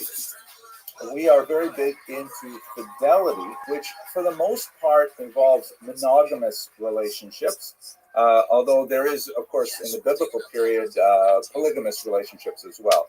This idea of separation is in the sense of separating from the rest of the world sexually and focusing on one's also a form, and we actually, in Hebrew, we use the term kiddushin, which is the same word as kodesh, which means holiness. And we can go on with many, many religious practices like this, such as, for example, our diets are regulated by a system called kashrut, which allows us only to eat certain foods prepared certain ways. With just very minor adaptation, we are able to consume a large variety of Asian foods, thank God. And so all of these focusing activities, all of these things which say we can participate in these things and not others, we can participate in these things now, not other things now. These are not seen as restrictions. They are seen as opportunities for focus. I can give you a contemporary example. On our computers today, they used to, in the 1990s and the 2000s, they used to have automatic reminders. You've got mail, right? Like a little disturbing thing that pops up and says, hey, attend to this extraneous task rather than the work that you're doing that was important. Now, on my computer, what they have is setting focus, which allows me to shut all other distractions. And that's really what most Jewish religious practice is about, whether it is separating from certain times, separating from certain activities, separating from certain foods. These are all designed to focus us on the larger mission. Now, let's move on to the second noble truth. The only way to really appreciate this mission, of course, is through study. And this is something for which the Jews have developed a very, very extensive history and practice. Study in itself, study of the holy text, study of the sayings of our teachers and so on, as in many faiths, is distinctly a religious act. One pronounces a blessing of gratitude to God before beginning study. All kinds of That was things so sick that when you are were like, associated specifically with it's study. What we're amazing. looking at, by the way, Yeah, baby, a sick. typical Don't men's suck, yeshiva, though. or literally Don't sitting fucking place, suck. where the men will sit and typically engage with others. It's not a solitary activity in the study of the holy text. So one cannot really understand Keep Jewish editing your religious jazz. practice without understanding how the emphasis on child literacy, on familiarity with the text, is really crucial to fulfilling one's religious practices in Judaism. The third notable truth, however, is that while the mission requires study, it is deeply involved with action as well. And in fact, as the sages like to say, that study is not the essential thing, rather action is. This means that we have a dynamic tension in the core religious practices of Judaism between separation, which says, I will not become involved in the world. I will retreat from the world. I will not engage in business.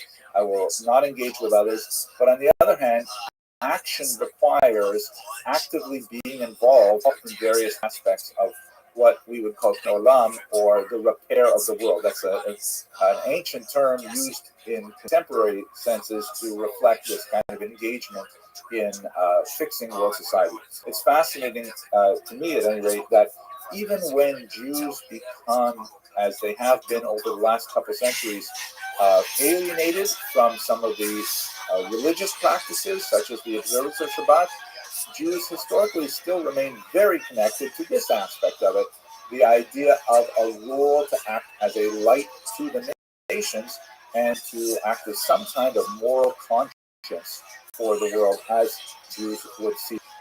There is, I will remind you, no meaningful connection in Judaism between the imperatives of ritual conduct and any business conduct, or even governmental conduct. Any activity one has in the world is regulated by this massive body of thought that dictates how one should behave in any given situation.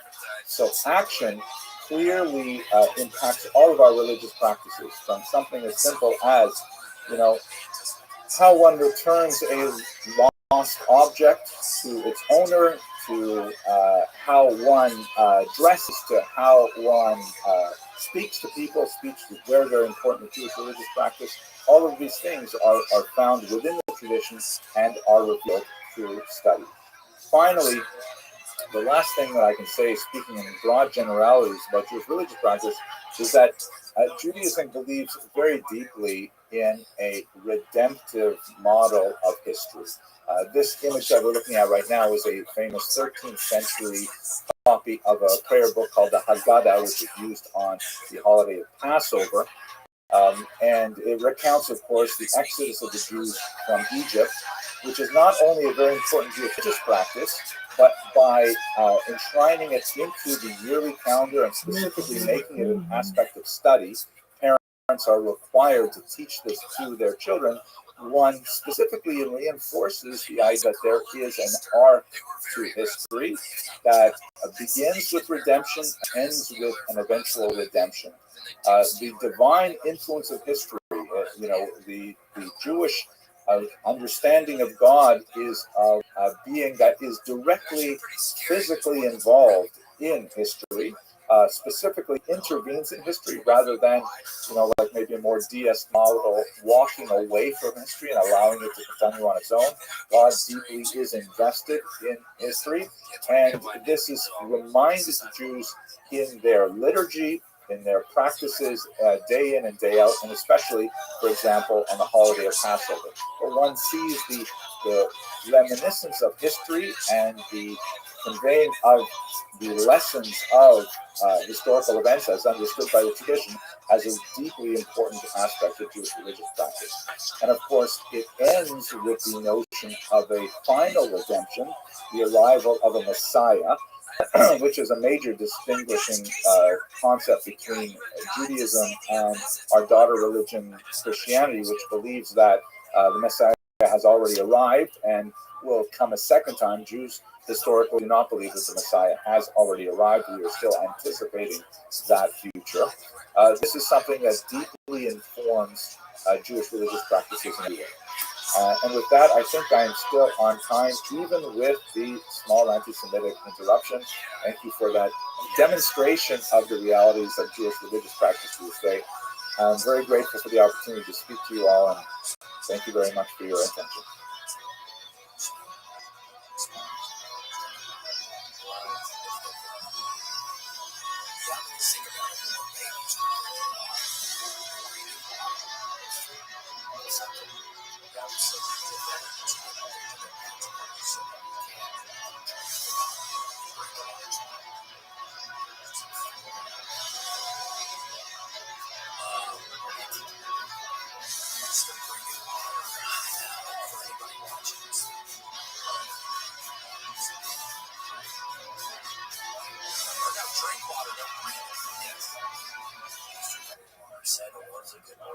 Hello, fellow students of Jewish history. I hope you're all doing well.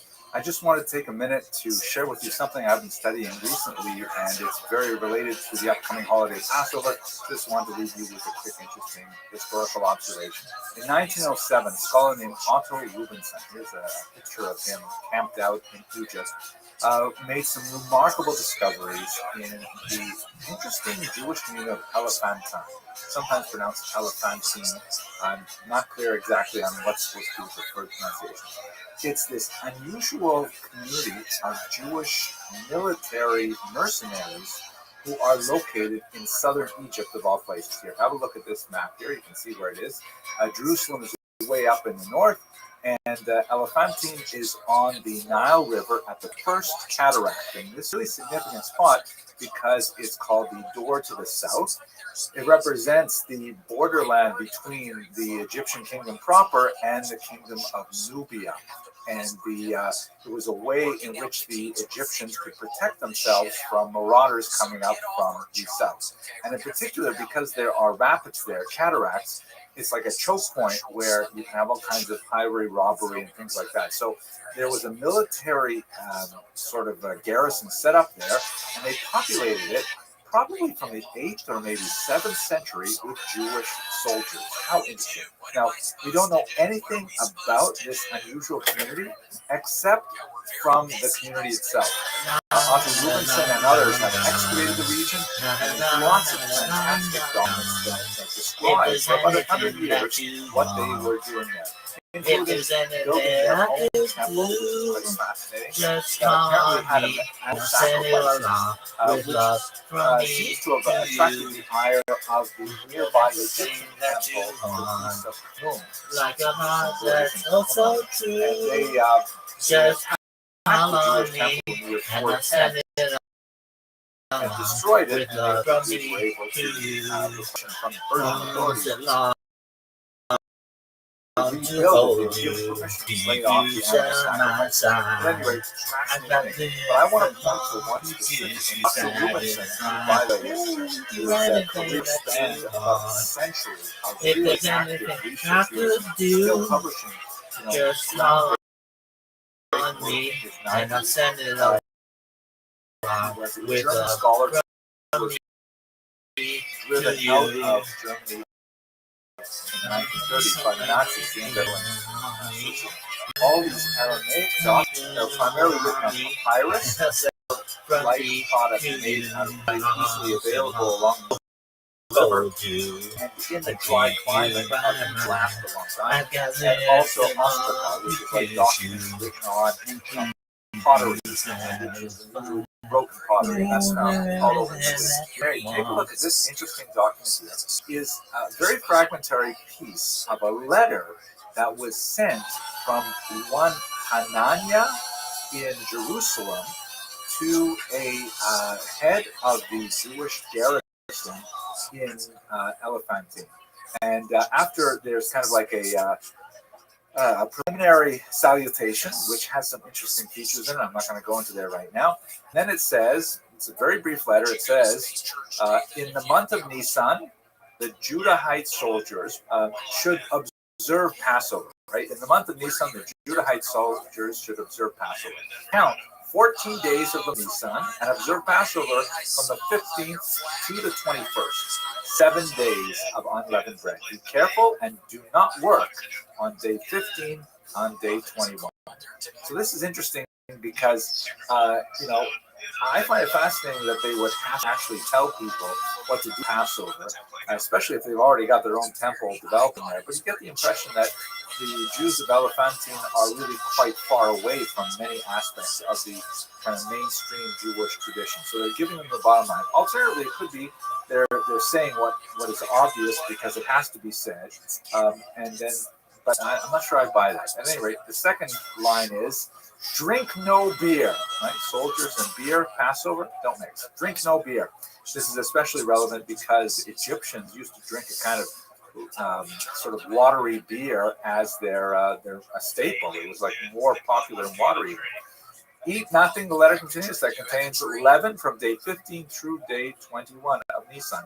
Also note fascinatingly, the Elephantine, even though it's in Egypt, is not subject to the second day of Yom Tov that would have been observed elsewhere in the diaspora, but not apparently in the year 418 or 419 before the Common Era when this letter was sent. You get the sense that the imposition of the rules of the second day of Yom Tov, which from the Mishnah and Rosh Hashanah appear to be something really developed in the 1st century before the Common Era, based on the reference to the Boethians, who are like a Herodian sect, so they will be in the late 1st century before the Common Era. So this is before they had the Yom Tov Sheni Shel Galuyot, the second day of the holidays. It's only day 15 and day 21. The last part of the letter reads, for 7 days, don't let any leavened products be seen among you. Don't bring it into your houses. Rather, seal it up during these days. This is also interesting because if you are familiar with the details of what it actually says in the biblical text and what is preserved in the oral Torah, they're clearly giving them instructions that reflect the teachings of the oral Torah as well as written, to the current of these texts and these ideas in Jerusalem time. The author, by the way, Tanya, may be the brother of Nehemiah.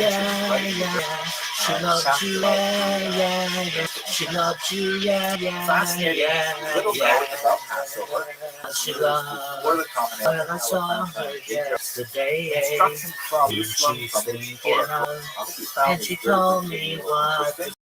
She said she loves you, and you know that entire world season of personal and collective redemption. She loves you, and you know you should be glad. Thank you very much for that. You said you did it so. She's almost in my eyes. You're not the hurting kind. She said she loves you, and you know that can't be bad. And you know you should be glad. She loves you, yeah, yeah, yeah. She loves you, you should be glad. Cause now there's a part for you. So you think it's only fair.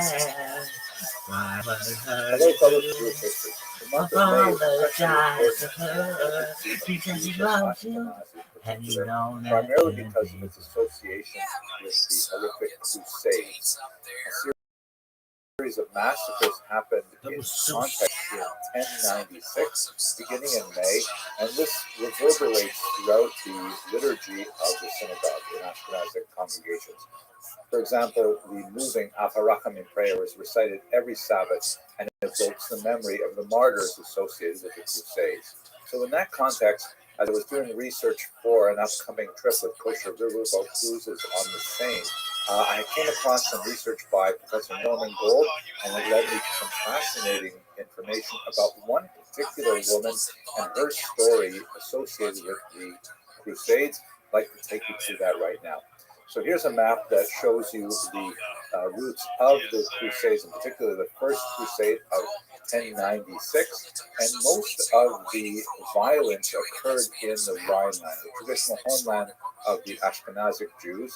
The pretext for the violence was that many of the Crusaders, especially the kind of rabble-rousing hooligans that were attached on to the more formal soldiers, said, why are we going all the way to Jerusalem to remove the infidel from their place and be up the region for Christian pilgrims, when we have infidels living right here in Europe, of course, speaking about the Jews rather than the Muslims in this context.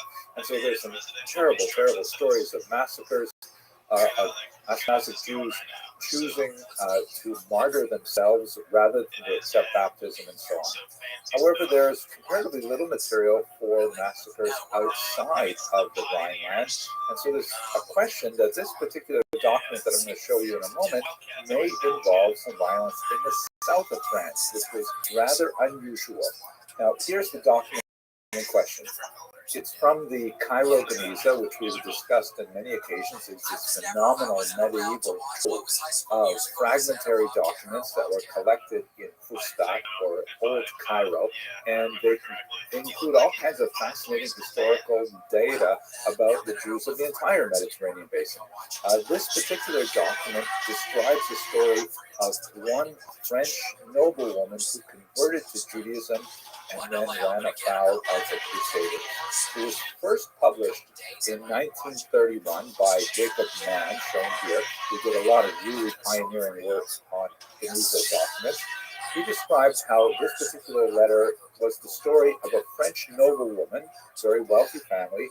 She moved to Narbonne, she converted to Judaism, and there she met a young man named Rabbi David of the Todros family. They were married and they had a family there, but her brothers and other members of her family pursued her, and so she and her family fled.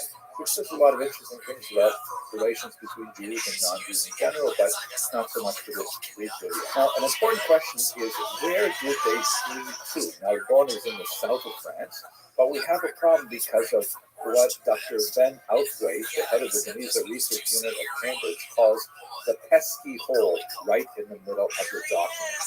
And if you see right at the very top of that hole, there are partial letters of a place, Kahal, and then it says something. What does that mean? When Professor Mann read this, he thought it must mean the town of Anjou. He tried to fit in the letters, and he said it was Anjou, which is a little bit further north from Narbonne. Dr. Outhwaite, however, who, by the way, was a very nice guy. I had a correspondence with him in the context of doing this research, and he wrote a brilliant article, which I'll include the link to in the notes for this video, that summarized a lot of the challenges that came to Dr. Mann's association of this place with Anjou. Most likely not Anjou, but one of two other possible places. Professor Gold, who wrote a tremendous book on the Jews of Normandy, which is how I came to this particular document, he pieces together the place name to read Monjou, as you can see here in this reconstruction from Dr. Outhwaite's work. Now, that's a pretty good assessment. It looks a lot like he's done it correctly, but we have to bear in mind a few tricky things. For example, Hebrew, as many of you I'm sure are aware, is typically written without vowels, which means that with just the consonants, you have lots of different possible pronunciations of any given word. This is why the Bar Mitzvah ritual I wanna is so hold your hand. I wanna hold your hand. I wanna hold your hand.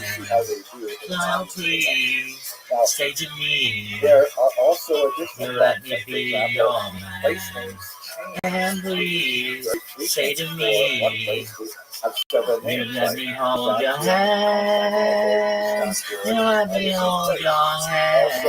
ethnic names of You places. wanna hold The your town, hand. which is today called Rabbi, And by the way, when it's I also touch you, I feel used to happy be called Resort by inside. Poles, and Lemberg by Germans. It's such a feeling that my love I can hide, I can hide. I get Pronunciation high. does Now not you always correspond to the return a spelling. song So the place name Monu, and for make you example, has an X at understand. the end. What does that Don't X mean? lie. It Say could that be song, that baby. the X was actually I wanna pronounced hold your in some medieval Spanish, hand. and I it is wanna actually hold preserved in your some French translation today. hand. I But wanna hold the your letters hand. that Professor Gold has referred to here does not include the letter X, which just adds more complication to the difficulty of actually figuring out where this event happened. However, to return to our story of the French noblewoman, who, by the way, is not named in this document or any other document that we have, she and her family, after having fled Narbonne, unfortunately came into the clutches of apparently the Crusaders involved in one of the many attacks on Jewish populations. Her husband was in the synagogue and he was murdered there. He was apparently with their son Jacob and a 3-year-old daughter named Justa, or perhaps pronounced Justa, and the Public two children notice, were Rabbi kidnapped Slash. by Stop the changing your Crusaders. account name Presumably to they just were try to lure me baptized and off-site. never heard Just from stop. again. I do not David's care for your wife, bullshit. however, our Equals heroine, don't care who you are survived, either. possibly because Stay she the was hell away pregnant, from me, although and I losing her damn well family mean it. and Calm losing down, all of OG her wealth Nunya. left her penniless. Rabbi And wiggling his subject eyebrows of the now, document shaking my head. describing her plight and Freaky ass Rabbi fuck. Now, because I got to DM you this shift. Now, It let happened us again. go I'm back to deleting the it. Goodbye. question of where did this happen? That has What happened greater here? significance. Rabbi for eats ass like your pudding bowl. SEC provide us an opportunity to Careful, continue the story. rabbi's When silly.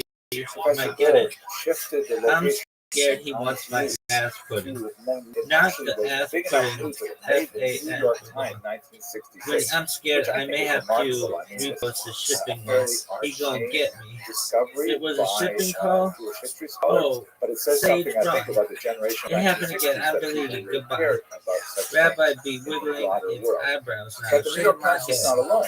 Now, The because I dramatic got to story DM you of this shift. this French No noblewoman one's and her persecution at the hands of her family first and then later at the hands of the Crusaders actually inspired a couple of really Public significant notice. literary Rabbi Slut expressions. equals There stop was a changing play your called account name Sibylla that was written to in the 1980s, just try to and then lure this me very important book called The off-site. Convert, which was Calm originally down, OG published in Nugget. Flemish and then translated into English, became a finalist for the National Jewish Book Award.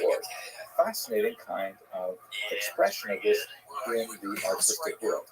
However, there's still a problem with the place because up until now, we've been working with Professor Gold's theory that she fled from Narbonne with her family to Montreux, and that's where they ended up meeting the Crusaders. Two other researchers from the Hebrew University, Professor Edna Engel and Josef Gahalon, separately worked on these two fragments from the Geniza archives, which are clearly written in the same hand, written by the very same scribe, and although they're very badly damaged, they also appear to talk about the same woman, and they describe more things that happened to her. Apparently, she was seized, and the Crusaders were preparing to burn her at the stake. This is possible because Can buy she me was originally of Christian origin, and perhaps they wanted to buy you a respect her diamond ring, or my friend, they if just it makes you feel alright. alright. I'll get you anything, my friend, if it makes you feel alright. I don't care too much for money. Money can buy me love. I give you all I've got to give. It's a little bit too. Maybe you never a lot to give, but I got I'll give to you. Cause I don't care too much for money. Money can buy me love and buy me love. Everybody tell me so. Can't buy me love. No, no, no, no. Say you don't need no diamond ring. I'll be satisfied. Tell me that you got the kind of thing that money just can't buy. I don't care too much for money. Money can't buy me love. So if you look at the map as a whole, here's our possibilities. You can see that he comes probably from Normandy, quite concentrated in the city of Rouen, and he moved down to Narbonne in the south of France, where he married. Then, according to Professor Lamb, they fled to Everybody tells me that's so. where they met the Crusaders. According to That was Professor so Gold, they sick. moved to Monlieu, also in the south of France. But according to Professors Engel and Yahalom, which is beginning to become the scholarly consensus, it's much more likely they moved to Monlieu. It appears a noble woman who converted to Judaism decided to give up on Europe altogether, moving to the large and prosperous Jewish community just outside Cairo in a place called Fustat. And it was there that she sought additional support from the Jewish community, and she most likely ended her days there because her documents were ultimately surrendered to the Geniza, where they were found today. So this story tells us a tremendous amount about the experience of one specific individual in the Crusades. It gives a description of how widespread the violence must have been at that time, and it confirms a lot of the other accounts that we have of the brutality of the violence at that era. And by correcting the possible place in which this occurred, this sort of represents the correction of what Dr. Outhwaite called an historical libel against this remote and predominantly peaceful corner of France. This is a picture of Monlieu itself. But when all is said and done, we really have to reflect on the tantalizing few details we have of one woman's life and her experience with the Crusades. I hope you found this video interesting. Thank you very much for watching. I would say just do it, and you won't have much better for that. You just have to figure it out because there's no turning back. Yeah. Have to keep going. Other that one couple in California, though, I think they had their van filled up with their foster kids and they drove off a cliff. So I guess technically you can't end it all, but it's not fair. That's not fair.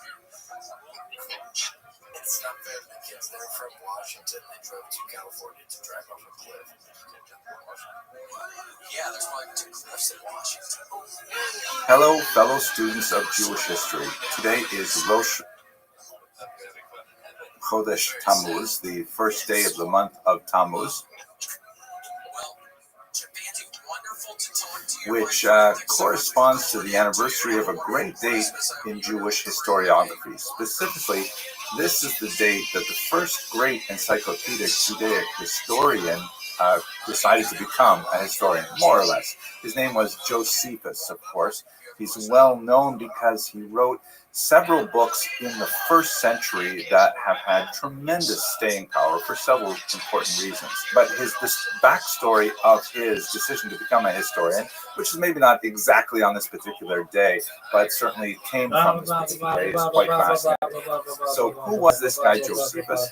He was born in the year 37, more or less, in Judea. He describes in his autobiography a kind of interesting experimentation with the several different groups of religious figures working in Judea at the time.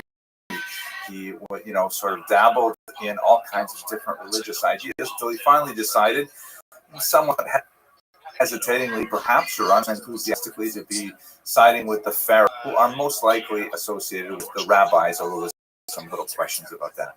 At any rate, his claim to fame was that he was appointed to the commander of the northern forces defending Judea against the Roman in the late 60s of that first century. Basically, what had happened was in 66 that year, there was significant upheaval in Judea. There were a lot of different social movements and political and economic disagreement with the Roman Israel at the time. And they sent a general, Cestius Gallus, from the north to come down and try and quell the uprising or incipient uprising. Turns out that Cestius Gallus was a total failure, and this band of guerrilla warfare completely wiped out his legion at the pass of Bet Horon. A humiliating feat. Cestius Gallus himself was able to limp home in humiliation, but he even lost his treasured eagle standard, which is, kind of like a huge blow to the Roman army and the Roman pride. So the Romans certainly didn't take this lying down. They resolved to send a much more proficient general, Vespasian, who would later become the emperor of Rome. And he approached the north, and the rebels decided that they better get their act together. So they sent Josephus, who was a young man at the time, to the Galilee region, to set up defenses. We know about all this primarily, by the way, from Josephus himself. So if his story is a little self-serving, it's probably because it is. Anyway, he's up there, and from his account, admittedly, he is a really brilliant general. He has difficulties, getting the Jews to always agree with him, and he frequently has conflict with other leaders in the north. But I'm going to focus specifically on Rothschild Tammuz, which is corresponding to roughly June 30th of the year 67. At that time, Vespasian had laid a siege to the city of Yotapata, in the north. Josephus was there with his rebels for a brutal siege that lasted about 50 days. In that context, Josephus demonstrated tremendous prowess as a commander, and doing all kinds of things like, for example, devising these clever ox-hide shields that could be held over the heads of workmen. They went out to repair the breaches in the exterior wall, and in one especially clever move, sieges are just as hard on the attacking army as they are on the defenders. Depends really on how much stores they've laid up against the siege, while the attackers on the outside have to find their own food all the time, and that's not so simple either. So the besiegers were hoping that Yotapata would succumb to thirst in particular, and in order to try and send the opposite message, kind of early psyops move, Josephus had his rebels do all their laundry in the fairly scarce amount of water that they had remaining, and then hang their wet clothes over the wall so that the Roman defenders would see that and say, wow, they must have a lot of water in there because they're not worried about it. They're doing their laundry with it. But in the end, it was inevitable the Romans would take Yotapata. Josephus tried mightily to convince the rest of the defenders to surrender, and they failed to do so. By the way, Josephus is so hard to really read properly because, as we shall see, he was later writing for a Roman audience, and specifically for his Roman patrons, which included most prominently among them Titus, the son of Vespasian. So he has to write it in such a way that the Romans appear noble and brave and competent. And the reason why it took them so long, like 6 odd years, to completely quell this rebellion in Judea was because of the ferocity and intelligence of the Jews. So he's always trying to, scrape that fine line, find that fine balance between humiliating the Romans and describing history as it actually happens. At any rate, what Josephus says is that he's unable to convince his Jewish rebels that the smartest thing to do was to surrender. And with their massive battering ram in particular, the Romans eventually breached the walls of Yotapata. There's a horrible massacre that ensues. Josephus manages to find some refuge with about 40 other soldiers in some kind of underground shelter inside the city, with one point of egress to discover, and they stand guard at the outside. So in that kind of crazy environment, Josephus is about to be killed by the rest of his soldiers who say, why did you get us into this difficulty? And he says, well, you know what? I think we should do this. And amazingly, with his very good language, he explains to them that it would be terrible to go out there and surrender now, because they would just be taken off into slavery, and in fact tens of thousands of Jews were shipped off to Italy for slavery and for immoral purposes as well. He says we can't surrender now. And we also know that the Bible forbids suicide, that's a great transgression against God. So therefore, why don't we make a pact? Let us, kind of like do a lottery, and the people who are chosen will kill the rest of us, And we'll do this in sequence with one person killing about 10 people, another person killing the next people. And then that way, only the last person will actually have to commit suicide. So rather surprisingly, they go along with it. It's remarkably, suspiciously similar to events he describes on the Mount Masada, which we'll talk about perhaps in another video. And what happens is, remarkably, Josephus and one other person end up being the last people alive. At which point Josephus says, let's think this through. Maybe it is actually better to show discretion as the better part of valor here. And those two last people surrender. And when Josephus is presented to Vespasian, Josephus has kind of a flash of inspiration and says that, I bet you're going to be emperor soon. Vespasian scoffs, but just then, remarkably, another messenger comes up and says, hey, they want you in Rome. And so he's willing to tolerate Josephus because maybe he is right. By the way, that story also sounds suspiciously similar to a story told about Rabbi Yochanan ben Zakkai in the Talmud. And although the Talmudic account was committed to writing hundreds of years later based on an oral tradition, we should note that Josephus, as a historian, was not at all squeamish about borrowing material from other historians without necessarily attributing his sources. So at any rate, what happens to Josephus at that battle at Jotapata is he is taken into Roman custody. He's a captive. But once Vespasian is in fact elevated, then he ends up becoming sort of like the professional Jew of the Roman forces. He accompanies Titus, Vespasian's son, on his campaign against the rebels. He describes his experiences with the destruction of the temple itself, and in passages full of pathos, he describes how, he begs Titus to keep a Torah scroll for himself, to release members of his family from captivity, and even to take down some of the rebels from crosses that had been erected, hundreds of them around Jerusalem, to crucify the rebels, crucifixion being a go-to method of execution for the Romans for a rebellion. And then, what happens with Josephus is he goes on to become this great historian. He records first his story of the war in a very successful book called The Roman Jewish War, or the Jewish Wars, actually. And then later, about 20 years later, he's living in Rome, never goes back to Israel. He writes this massive multi-volume history of the Jews from creation up until his day, called Antiquities, and a few other works. It's really quite fascinating. As I mentioned, it's very problematic, difficult historian to work with because he's writing under very strange circumstances. It also is worth noting that he's actually, in many ways, a very unlikable historian.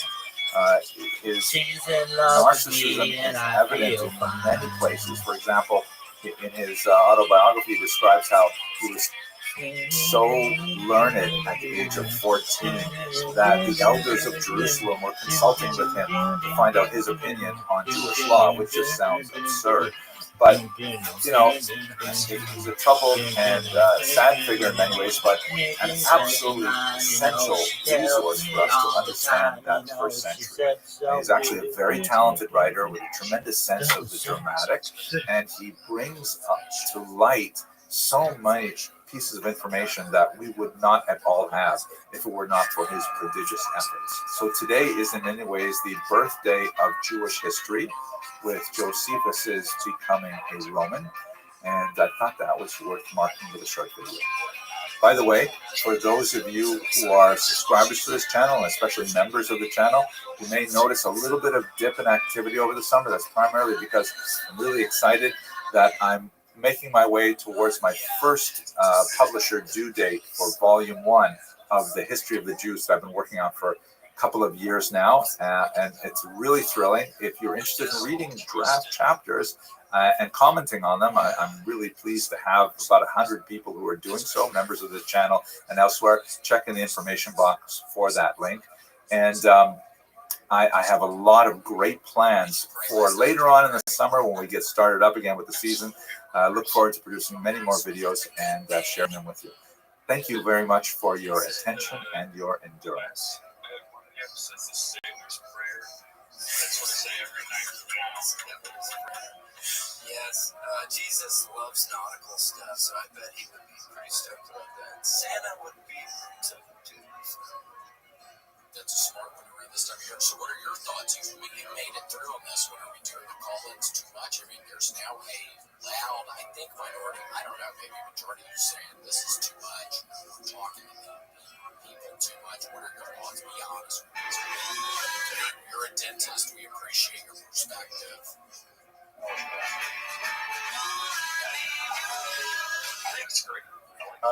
We just finished discussing the first 3 years of the war, and so we should understand there's no single cause that was a grand constant lever that set the whole thing ablaze. There was a series of Ooh, I need your love, babe. Guess you know it's true. Hope you need my love, babe.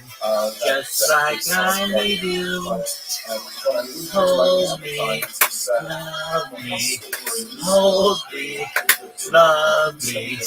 Ain't got nothing but love, babe. 8 days a week. Love you every day, girl. Always on my mind. One thing I can say, girl. Love you all the time. Hold me, love me. Hold me, love me.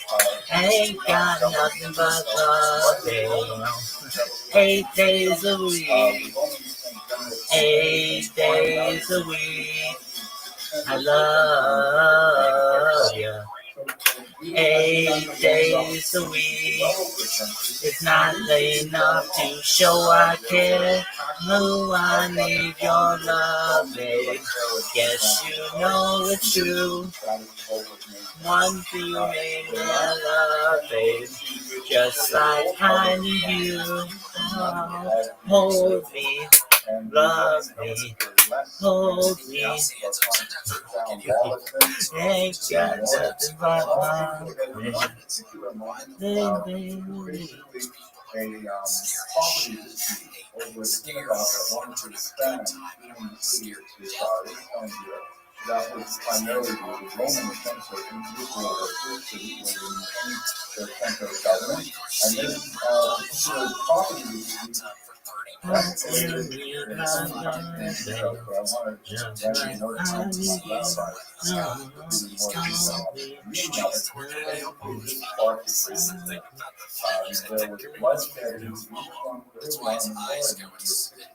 but it was shed on both sides as the Roman essentially police force tried to contain the rebellion, and the rebels fought back and destroyed an entire garrison of Roman soldiers. When the Romans in the center of the empire decided to do something about it, they sent serious general, Gallus from Syria to come down with the Romans, about 6,000 troops in auxiliaries, and he marched essentially in an attempt to show intimidation to the rebels, put it down before it could get out of hand. But when he reached Jerusalem, he realized that the intensity of the hatred for Rome was far greater than he could handle with one legion, and so he turned around after 2 weeks and headed back. He headed back, unfortunately, along the wrong path, shown here, and the rebels, seizing the opportunity, attacked the long train of his troops and their support lines, and they destroyed it completely. Stealing the Roman standard, which is a thing, was called the Claudium Decius, the humiliation of Decius, because it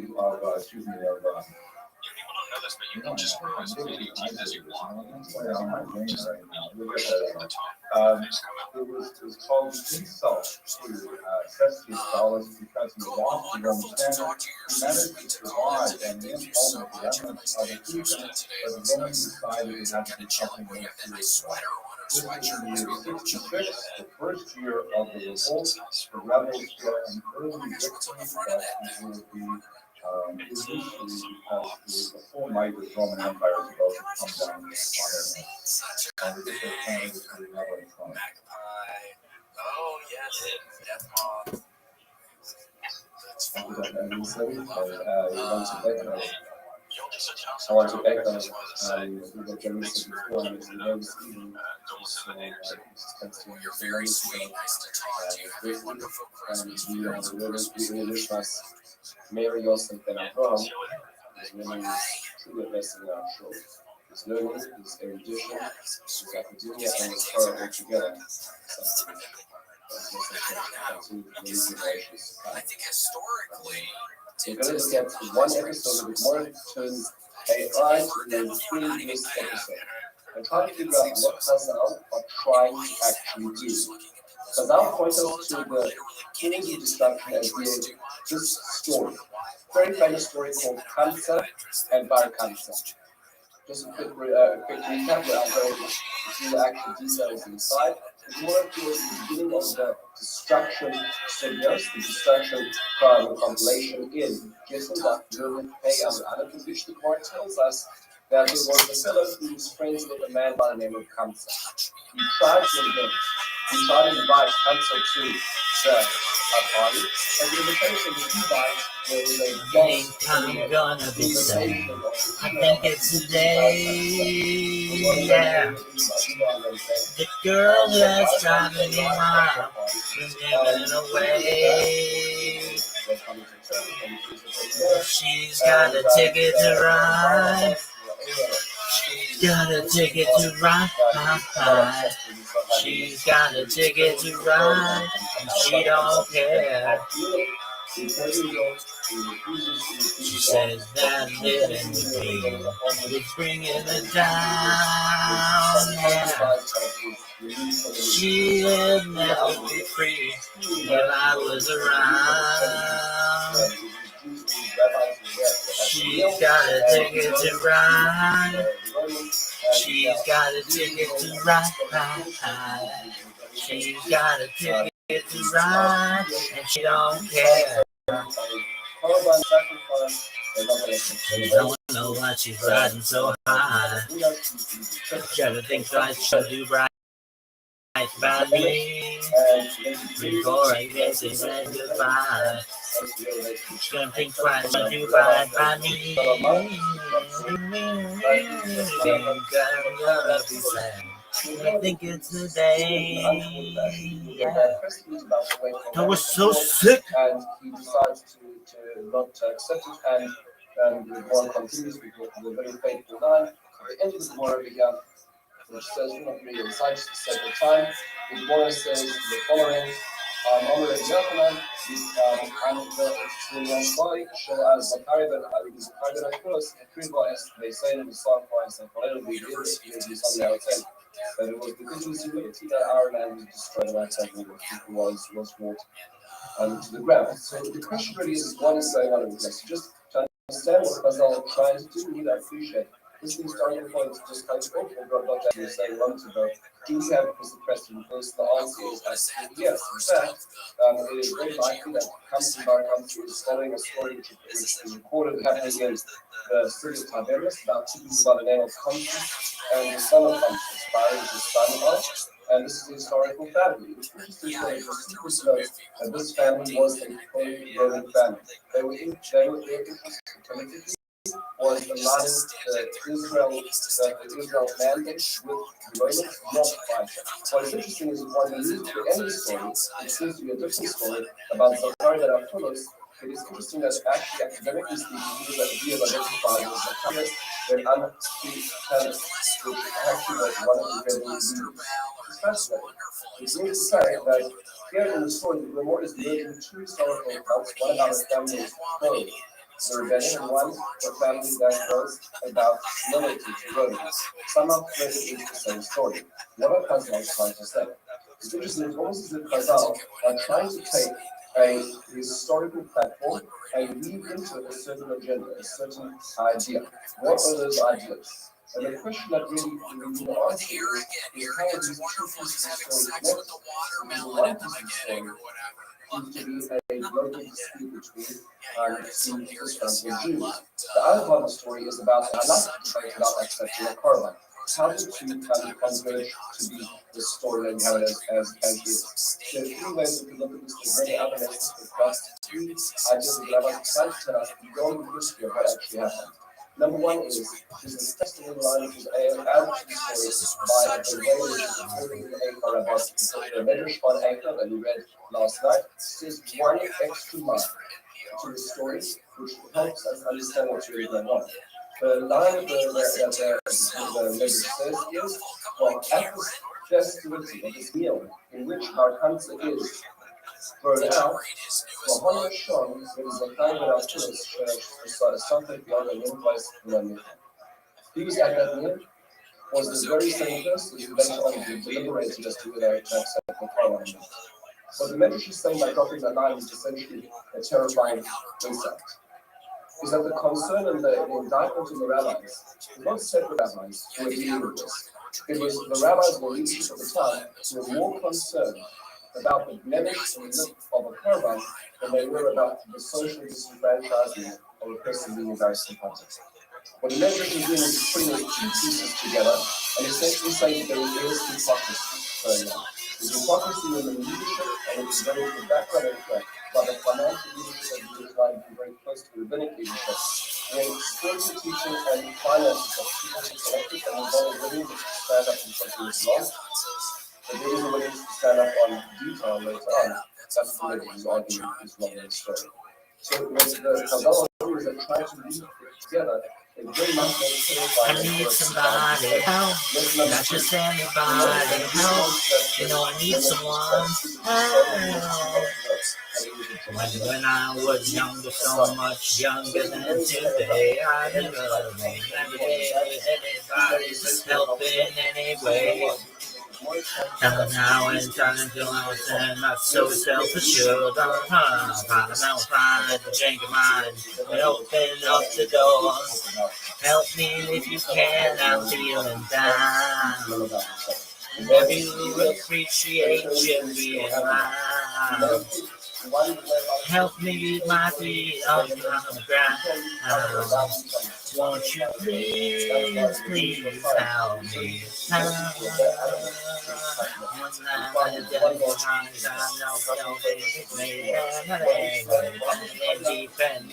To vanish in the haze.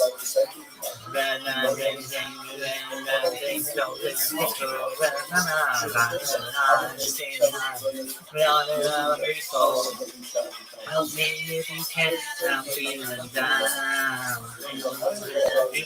Appreciate you being around. Help me get my feet back on the ground. Won't you please, please help me? And that's why Those so sick of me like a normal case to a more abnormal reality led to an abnormal outcome. And that's the story now.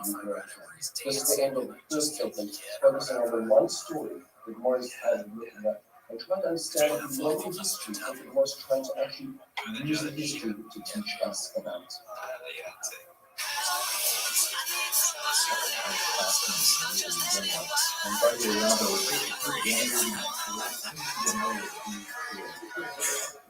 Okay, everyone, wonderful to talk to you. I'm glad we were So now moving on to the arrival of Vespasian, which is the next chunk that's discussed in this particular Gemara and to some extent from historical background. So at this time, Nero was the emperor of Rome. He was a young man, he was about 29 years old.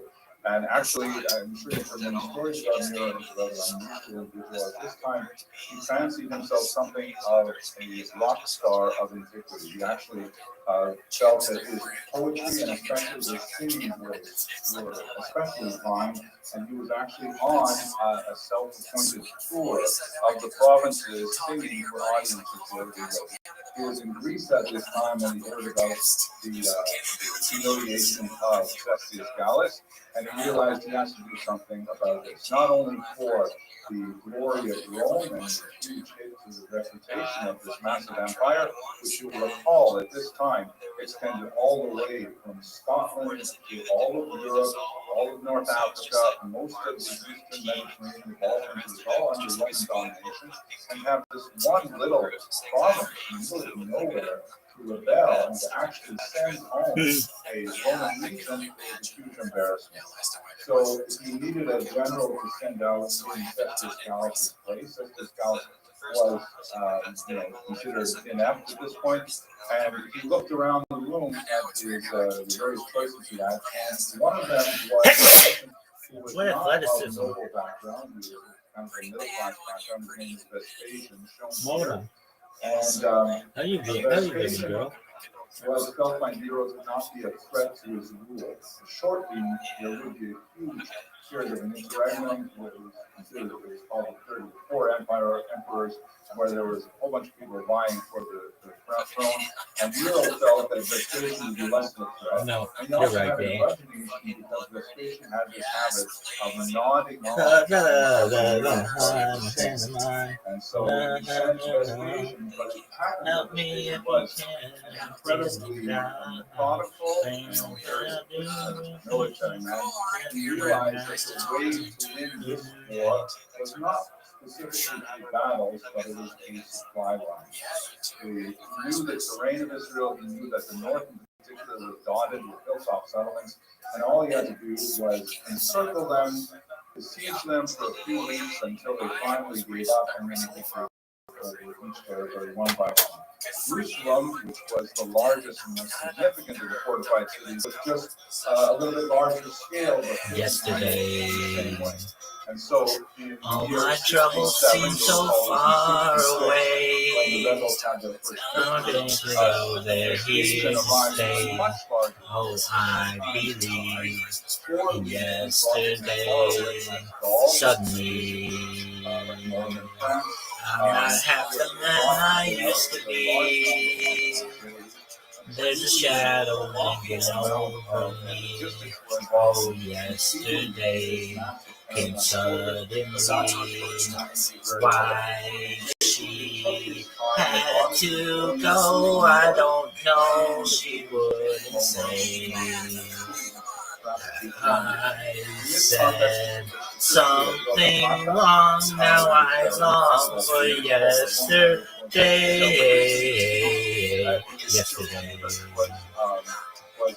Love was such an easy game to play. Now I'm need some place to hide away. Oh, I believe in yesterday. Why she had to go, I don't know. She wouldn't say.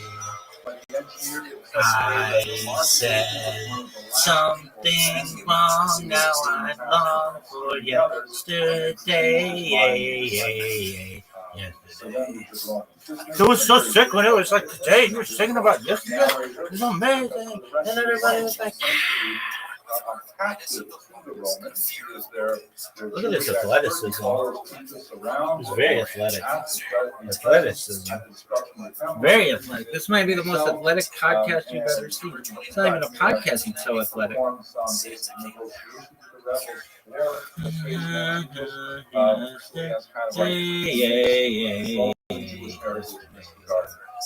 Another city ice cream. Ice cream. Lieutenant Dan ice cream. Ice cream. Lieutenant Dan ice cream. Dude, I got sneezed all the way the fuck over there. That's cray cray in a good way. Ice cream. Lieutenant Dan ice cream. Lieutenant Dan ice cream. Lieutenant Dan ice cream. Lieutenant Dan ice cream. Lieutenant Dan ice cream. Now, in terms of one other Lieutenant Day on ice right about cream. this time, more to say about it, is that there were two Lieutenant Ice citizens Cream. that decided to decamp from Jerusalem somewhere around this time. One group Hey, of hey, Christians hey, who hey. were forced to receive made their way up north to Pella. And so they're basically a very small community at this point, but they're basically exploded from that particular war. Another group is the rabbis and the Why she who had had to armed go, by foreign I don't administration know. go out ministering in Yamnia on the coast. That's the Greek and the Hebrew will be Yavna.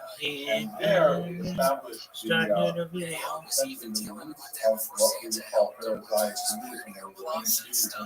And we are here today largely the result of that. Yesterday.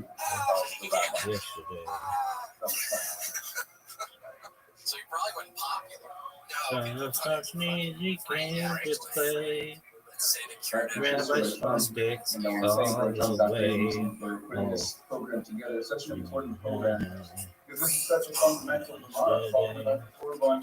We're talking about the story that ultimately led to why we are here today. So it's so important that we really do get a deeper understanding of this entire episode. Now, it's extra important that we have events like this because the show Salanter talks about the fact that in general, when you're looking at a guy's Gemaras, you look at certain Gemaras that have very interesting stories, and you're not always exactly sure what to make of all of these stories.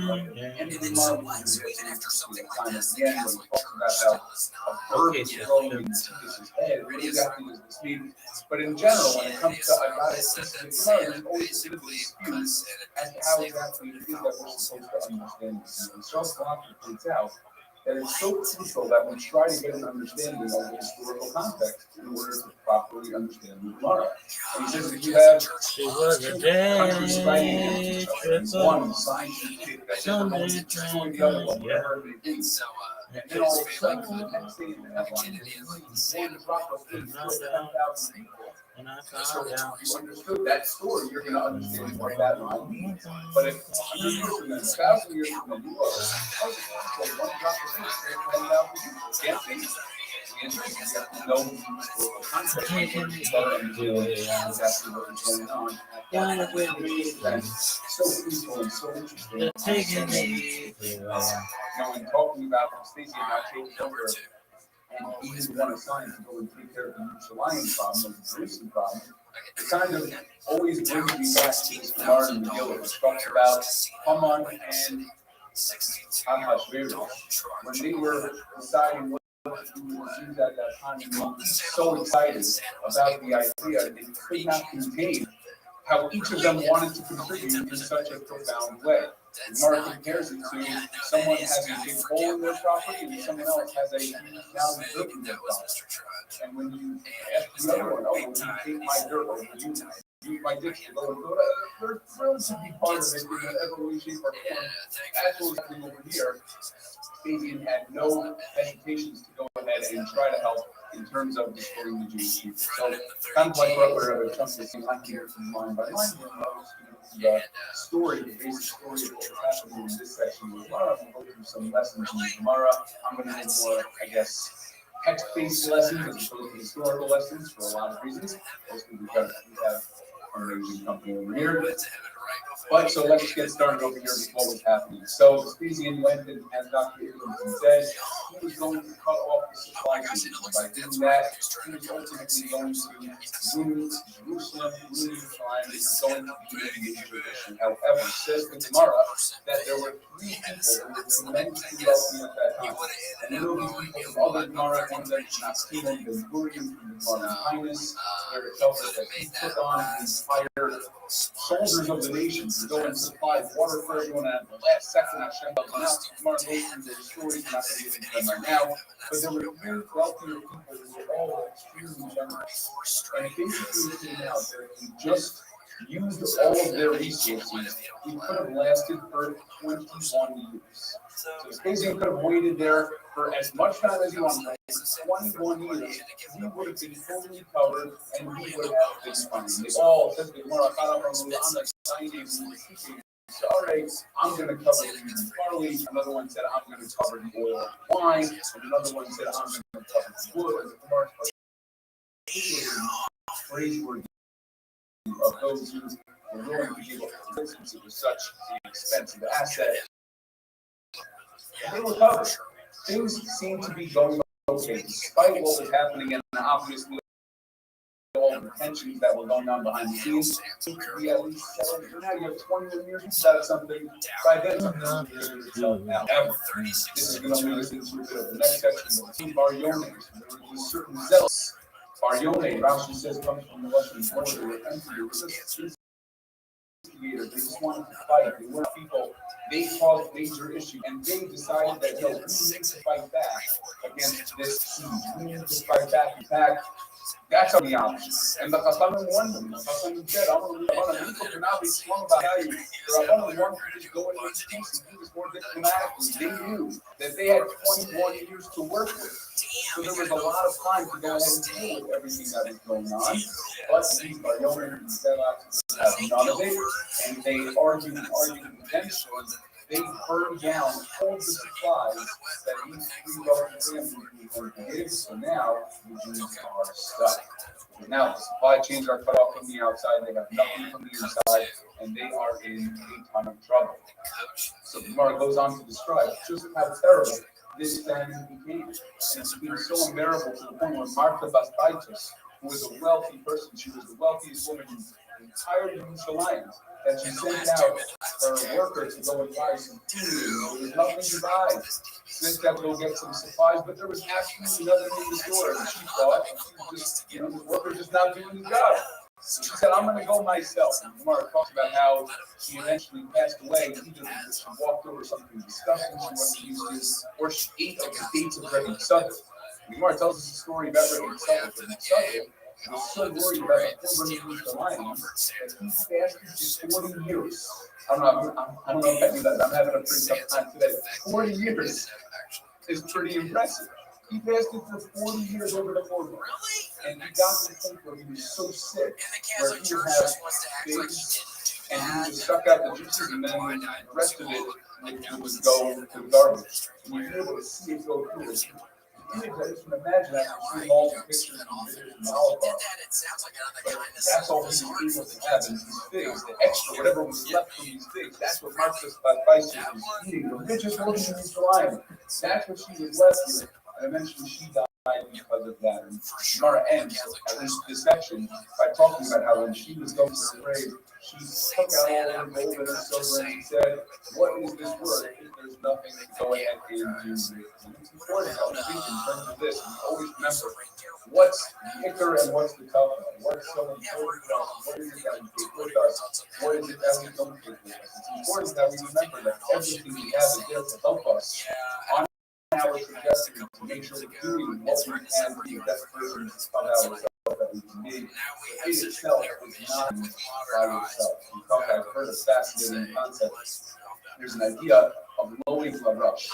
Which means that you go to a cemetery, you tuck in your stitches, you try not to do certain mitzvahs because it kind of creates a jealousy from the base, the nitzvahs in the ground. It creates just a bad sense because you're doing mitzvahs, you're teasing them. You can't go into that, but that's not the nice thing you can do. Because of the goal, you pointed out that there's no lowering a rush for someone wearing a special watch or wearing a brand new suit. You can do whatever you want, you can wear whatever you want. Because the basis is truly important, we're truly all about. Everything we have is there to help us on our path to becoming the best people that we can be. She recognized as much about crisis and fortunately, in the end, there's nothing that she did could have done differently. But this was her takeaway message from this episode, where we see how certain zealots who decided to take the law into their own hands cost the Jews so much in so many different ways. And this leads us to our Get out there and tell your family you love them. Please tell them. So this is one of the natural breakpoints. So I don't know. Actually, nobody on Zoom currently has any questions.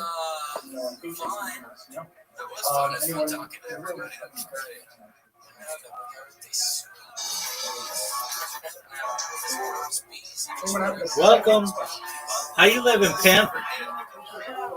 Yo, what's good? The gift has to come from the heart. Oh, hello, my friend. What up? How are you, big dog? The question that to be asked is why the Hello.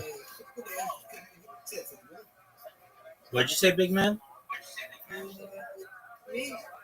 It's hello. Hello. How are you? I'm fine, my friend. What's good with you? Fine, fine. Yeah. Okay, my friend. Yo. Can you speak English language, okay? Okay, what do you speak? Arabic.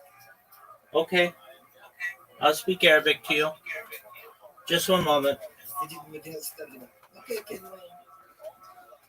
تجيب جهاز الترجمة حقي. اي لا ترى عادي فهمني لا ايش يقول لك دقيقة جيب ترى عندي جهاز ترجمة يا عيال شريه عشان يتكلم في اللغات كلها والله. يا كلب هذا خل بكسره.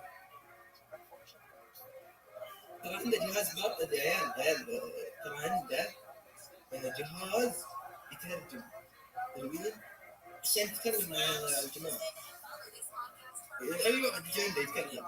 ترى شوف هنا ديسكورد وهنا ديسكورد وهنا ديسكورد وهنا ديسكورد وهنا ديسكورد وهنا ديسكورد يمين 3 4 شاشات من شاشات وهنا شوف ذا كم كان يقول لك ديسكورد يقول لك السلام العالمي يقول لك السلام العالمي يا ولد اقول لك والله ترى كنت ادخل عليه واستخدم ترجمة جوجل واسولف معه شويتين والله حبايب الولد يسولف ترى والله يسولف ترى يا عيال اقسم ادخل عليه اشوف. Hello, my friend. How are you today? I hope you're having a good day. أهلا صديقي، كيف حالك اليوم؟ أتمنى أن يكون يومك سعيدا. Okay, listen to me, okay? Okie doke. أنا بخير يا صديقي.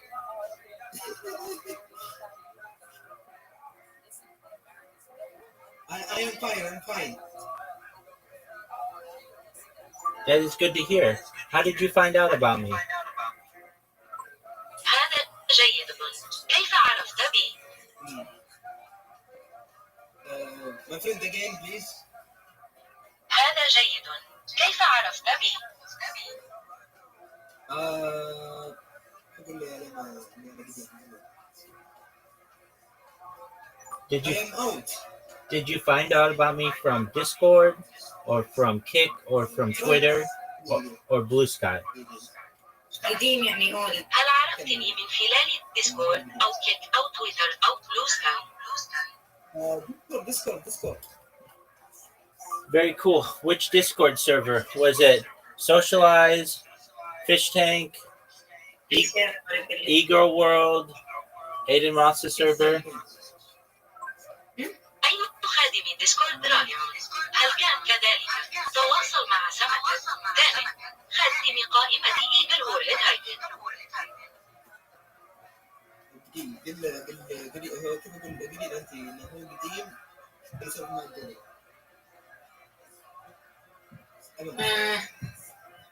يقول لك من أي سيرفر قال لك. أوكي أدري. His name is Server again, my friend. Very cool. Excellent. Very cool. Excellent. I stream my life 24 hours a day, 7 days a week, 365 days a year for world peace. رائع جدا. ممتاز. قضيت حياتي 24 ساعة يوميا 7 أيام في الأسبوع 365 يوما في السنة من أجل السلام العالمي.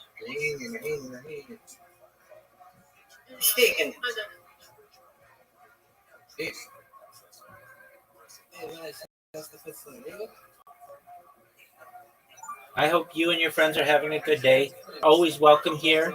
I want to be a positive person, have an optimistic view of the future, and just overall give people hope. So if you ever need anything, I'm here to help you. أتمنى أن تكون أنت وأصدقاؤك بخير. أهلا بكم دائما هنا. أريد أن أكون شخصا إيجابيا وأن أتطلع إلى المستقبل بتفاؤل، وأن أمنح الناس الأمل. لذا، إذا احتجتم لأي شيء، فأنا هنا لمساعدتكم.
That was fun.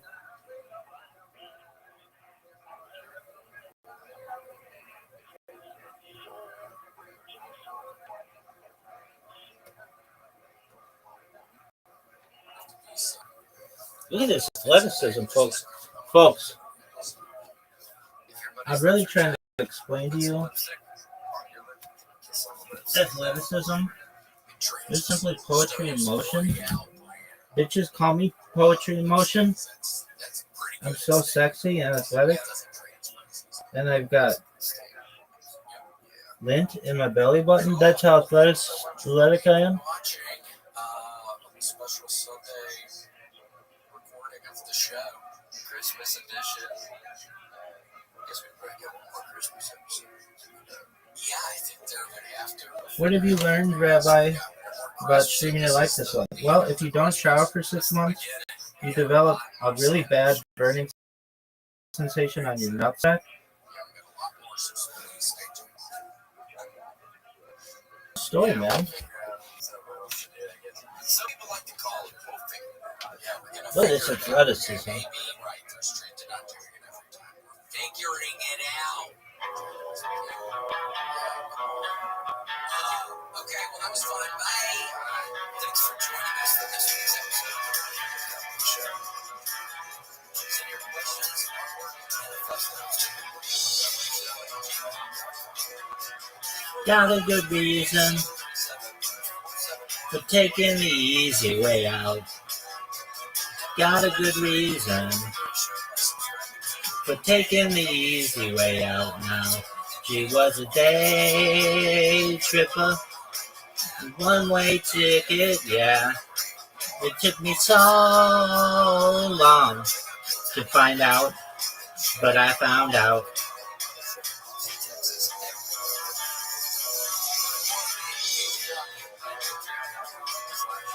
Tried to please her. She took me half the way there now. Tried to please her. She took me half the way there now. She was a day tripper, one-way ticket, yeah. It took me so long to find out, but I found out.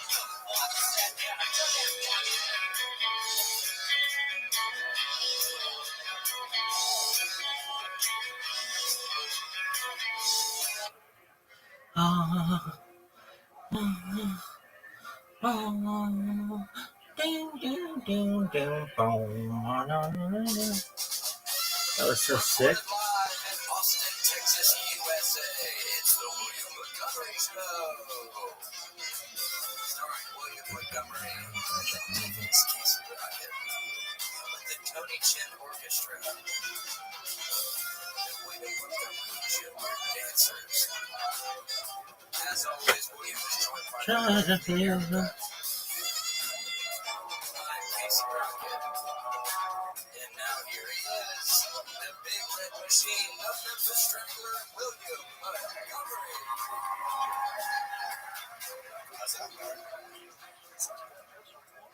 Grant, are you sure? What about when I talk this way? That's okay. Yeah. It's all right. Okay, Grant. Do you guys talk this way or whatever? It's kind of however you're feeling. I totally will look at the look at the screen some. I'll look over some. Yeah. Just kind of neck locked. Yeah, trying to keep neck locked. Yeah, move my neck back to the camera. Do not move your neck. Just move your eyes. And the camera kind of picks up on it. Yeah, it'll overload if we move it too much. Yeah, it's one of the little quirks of working with Grant and Mike. Yeah. No, we have to be super careful because Grant gets mad and start losing sponsors. It's been a whole. He'll shut the whole thing down. He has no hesitation. Yes. That guy's fucking up. No. Don't. I love my life this way. Yeah. I think I locked it too early. I can't really see you guys. I can't breathe, Grant. Well, Benji, Follow, thank you so much for being on the show today. Thanks for having me. It should be so much fun. It was fun running into your ass last night at Mitzi's. Had a good time speaking with Red Van and some other people. Red Van luckily seemed to be pretty happy last night. Sometimes I'm worried he's kind of sad or something. But last night you seemed okay. I usually encounter a happy Red Van. I know, I'm kidding. He's happy around the drunk. He's a drunk. I'm kidding. Cool, Grant. So what do we have? Some Zoom callers today? We do. Bring in our first person. Okay. Any guesses what the threat right off the bat? Before we even see. Right, yeah. Was in Canada. Iowa. I'm gonna guess Greece with that name. Wait, I should put the full name in. Cyprian Peacock. Yes. Oh my gosh, are you calling or you're not calling from Greece, are you? No, but it could be. Yes, it could. I'm calling from San Francisco, California. Oh my gosh, how's it going over there? Did you cheer for, what was his name? It was the Chinese fellow who was just over there. Bernie. Oh, shit. Yeah, were you out on were you waving the Chinese flags out there for him? Yes, I was. I was out there. I was giving my support. It was a good time. Cool. Yeah, it seemed like, thank you. First off, we're all big into that kind of stuff right now, especially Benji. I think you're a pretty big fan of C, right? Just a communist in general. I want to see things burn down. Yeah, nice. That's wonderful. You fit right in here in San Francisco. I'm just kidding. I have guns. Okay. Well, there we go. I always thought it would be cool to have a pistol, but especially when I was drinking and doing cocaine off in Cyprian, I always was scared that actually the person who would die from the gun would be me. So that's why I never got one. I always thought maybe I would end my own life when I wasn't doing good. So, but maybe in the future, maybe I've been feeling a little better. Maybe in the future, get a gun or something. Do you have any weapons? I have no weapons, no. I have even a knife? I have a knife in my kitchen, yeah. I don't, not one that I keep on me. No. Have you been a victim of crime in San Francisco? There's a lot of crime there, isn't there? Yeah, there is a lot of crime. My car got broken into the second day, like right after the second day I was up here, right after moving up. You didn't want to shoot anybody? I wasn't there when my car got broken into. I was busy moving boxes up into my apartment, and then I went back down, and then my window was smashed. What did they take? Did they get any goodies in there? What'd you have in there? I had nothing in there. I think they just smashed to smash. It was a good smash. Smash and smash, yeah. It's a smash and grab it every now and again. It's just a smash and smash. Smash to smash was nice. Fraternity slogan. That's right. That's exactly what my car looked like, yeah. It was a bummer. Well, Cyprian, yes, very sorry to hear how long ago was that. When did you move to San Francisco? I've been up here. That's probably a year and a half ago. Damn. Well, luckily, it sounds like things have been better since then. You got that Umbro shirt. I love seeing Umbro. People aren't wearing enough Umbro these days. I know. I love this. It's a nice little Umbro sweater. Here we go. It matches the broken glass in your car. You can't Brian, what are you up to today? Where are you? Are you at your place, or is it a school of some sort? Where are you? I am at school at a recording studio at school. Making beats. Yeah, working on some. I'm an audio production major, and so I'm working on some music stuff for class. It's fun. Nice. Who's the biggest artist who has come in there to record? I don't know. Me, probably. I don't know. Are you a music guy, Cyprian? I am a music guy. That's exciting. Yeah, I had a good friend in Memphis who he didn't know what he was doing, and he took some test, and he could hear. So he started doing the audio engineering stuff, and he told me to take the test, and I took the test, and I could also hear real well. So they told me I could be an audio engineer, and then I'm thinking, what is this fucking test just for an audio engineer place? I don't even understand it. You're in the upper 1% of hearing. Yeah, I was in the upper 1% of being able to hear stuff, and it's like, what's this, a scam going on? But it could, I don't know. I didn't end up doing it. He ended up having a bad cocaine problem. But he's doing better. Well, once you can hear good, the tendency is to see how well you can hear. So you're trying to choose, you're doing speed, you're doing Rabbis listen to that love advice and find out place.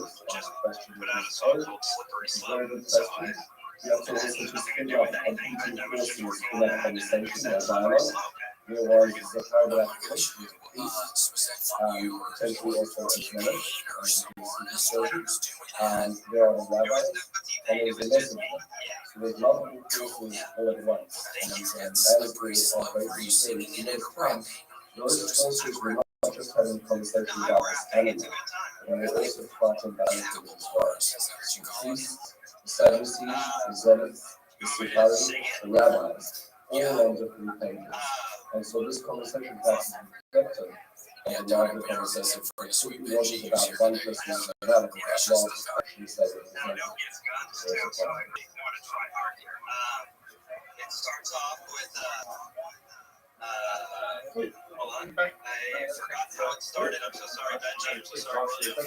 Translate a sentence. I'm rapping. It's a good time. The person as white as you. The two stories, the one in on YouTube, It starts off with but there's a parallel in as well. I think that the crucial thing is the same in both of them. In the first one, where the individual can involve content bar concept, and the host goes out. The whole point is not that the host was so rude to the unexpected guest, which we do that all the time. But the rabbis who were present, and they said, the rabbis who are leaders look to them for guidance and their modeling, and they not and then similarly, the sacrifice brought by that concept, the rabbis stood up and said, we're going to have a vote here, we do things democratically, and we vote you down. But again, it's a level of community. We want to stick our neck out. We want to stand up for what is right. Yeah, unfortunately, I can play it if you put it on time. Starts off with try to see it my way. With my camera, I can go. Try to see it your way. We can work it out. We will work it out. Take what you're saying. Everybody knows I'm think it's alright. Think of what I'm saying. Thinking around under the table, say goodnight. We can work it out. We can work it out.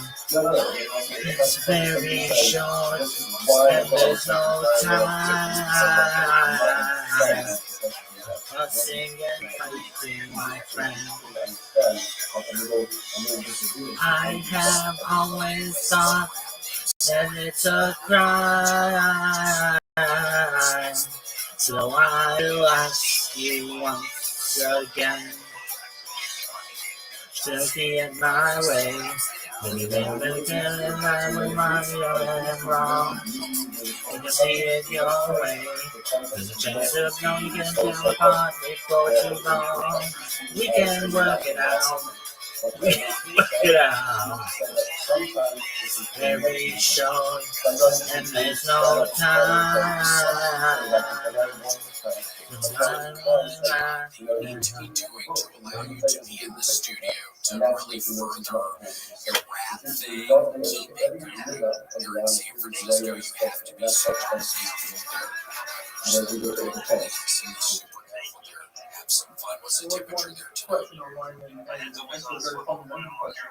The temperature today, it's cold, it's foggy, it's I don't know, I don't have the degree, I'm not a big temperature guy, but I guess somewhere in the 50s, 60s, you know. The point is that it really doesn't matter. We look back at the list, and usually that's the part of the part of the reason that and that's the whole design point. The material is the we will have another question very shortly. But now we talked a lot about the theory on the zealots. Those two terms are not strictly speaking synonymous, but it's important to recall. I'm just making one of the bar things about this particular event. Normally you have a rebellion history. When you read my book, it's the years to write. When you take a look,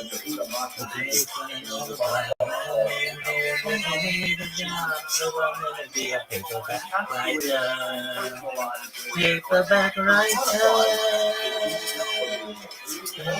I'll be the dirty man to read and doesn't understand. So I'm doing everything you can, but I want to be a paperback writer. Paperback writer. Paperback writer.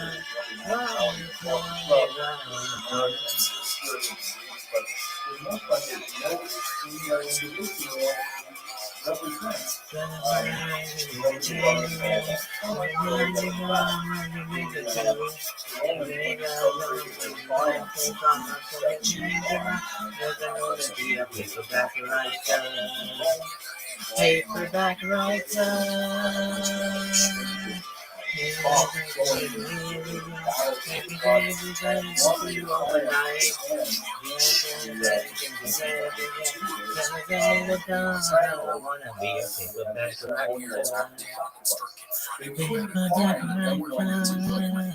Play that role ended up teaching about you already talking about That's the life I've been having to deal with in these waters. but he was not given command of I grew up in Newport. Things could have been He was different. one of the many zealot groups that decided to take control of themselves. He was the only one who happened to survive, and so they brought him back. Would have been, I don't know if they would have been very supportive. And I think this speaks to one of the big takeaways that I get from meditating on these events every year. Is that, you know, the Jews spend so much time fighting with each other in such a tragically counterproductive manner. I mean, I'd like to joke about it, I'd like to say we're pastors, but unfortunately we're not at all pastors. I was one last kind of like a supposition before I take you to the screen. I was talking with Dr. Goldman about this yesterday, and you know, he mentioned a very profound thought. He said that, you know, the Chazal tells us that the reason the base of English, like the second base of English, was because of sinastina, right? Baseless hatred, which is certainly true. We see this throughout the entire period of the rebellion. But he said, you know, we have in our modern day sort of translated sinastina into a smaller interpersonal thing. It means to avoid that, you should just be nice to each other. Try not to say so much less and horrible. You know, hold the door open for someone. But he says a more accurate definition of what that sinastina was in the ancient world was the Avera, the lowest exposure. Do not form faction. Do not break yourself up into little groups and say those people are fanatics and people are way too lenient and they're not really Jewish and things like that. They're still deeply involved. And we see it in the Roman Judea as well. We should recall that they had their own limited self-government under Rome. This was the Roman operandi. They always, when they took over a territory, they selected the local elite, the aristocracy, gave them certain privileges, and said basically, you run your country the way you want, just make sure you get our tribute. As long as you get your taxes, there will be no problem with it.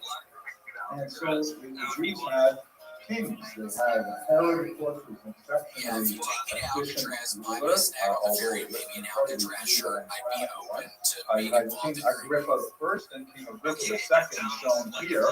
Who were, in place to make sure the trains ran on time in Israel. But despite that, a group of disparate individuals rose up to challenge Rome and to challenge Agrippa as well, and with disastrous results. To give you one sense of it on a graphic format, this is a topographic map of Jerusalem, and it shows us sometime in the year, the spring of 70, before Vespasian actually laid siege to the city. And basically you had, and this is only at one snapshot in time, and many other groups were quite active. You had one group under Elazar ben Shimon who had taken over the temple courtyard and were hiding behind its walls. You had another group under John of Bishkala, Yochanan of Bushkalav, a rival of Josephus, who controlled the outer courtyard, and then you had Shimon bar Gioria here out in the city of Jerusalem itself. And the three groups fought with each other bitterly, murdering each other whenever possible. And this is just a fraction of the many zealous groups that were active. At other points, you had the Idumeans invited into the city, and they would havoc as well. It was just incredible bloodshed during the year 69 in particular.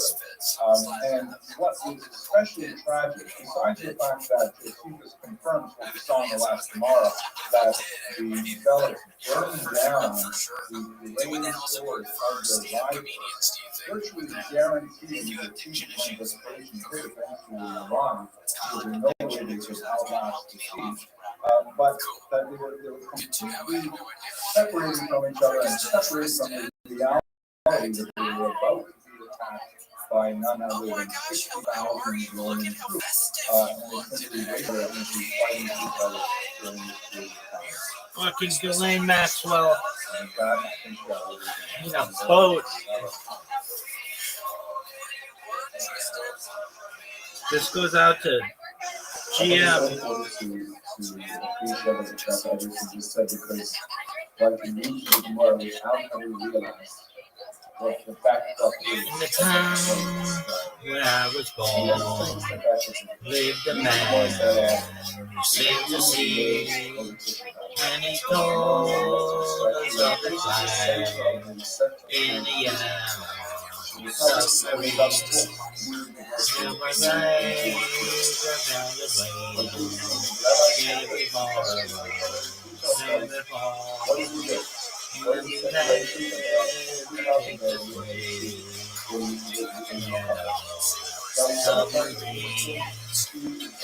We all live in a yellow submarine, a yellow submarine, a yellow submarine. We all live in a yellow submarine, a yellow submarine, a yellow submarine.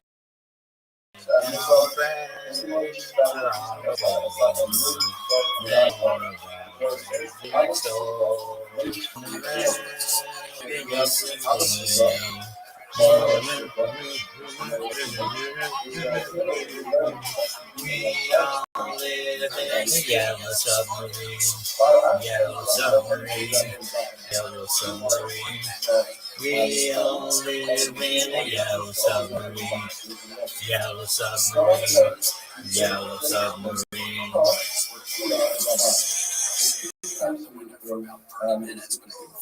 It was so sick when you were talking about being in a boat. I don't. Yeah, I was up there looking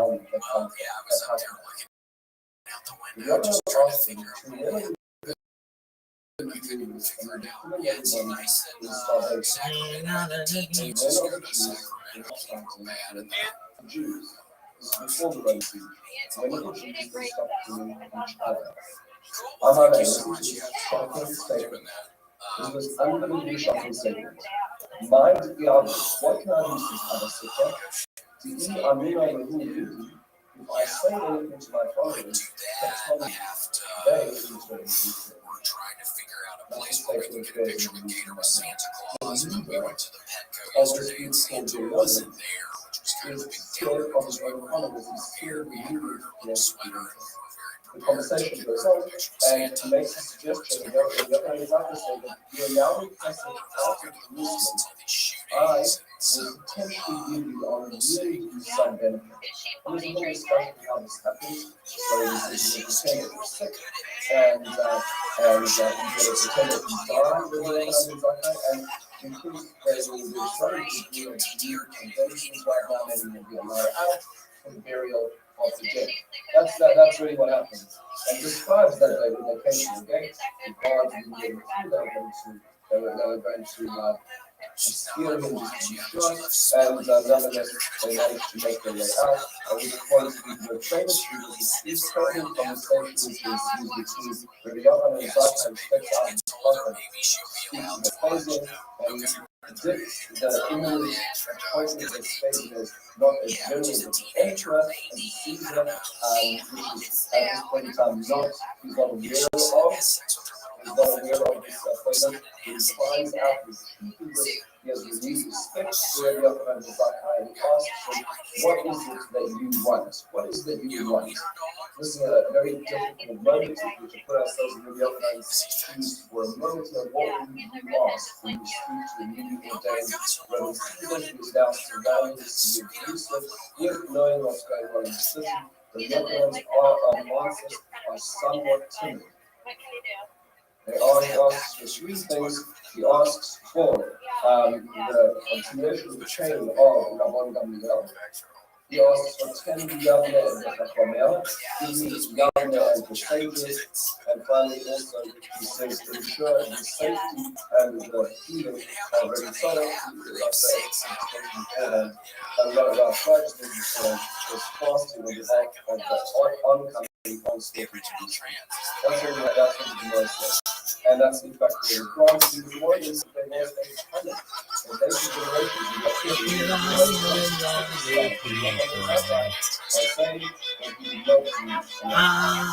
Look at all the lonely people.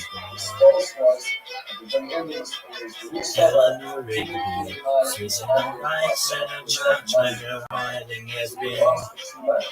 Lives in a dream, living in windows, living in lost and the grapes in a bar by the door. Who is it for? All the lonely people. Where do they all come from? All the lonely people. Where do they all belong? Making words and a sermon that no one will hear. When he comes near, wicked and working, holding his hands and praying for his name ready there. No one cares, all the lonely people. What do they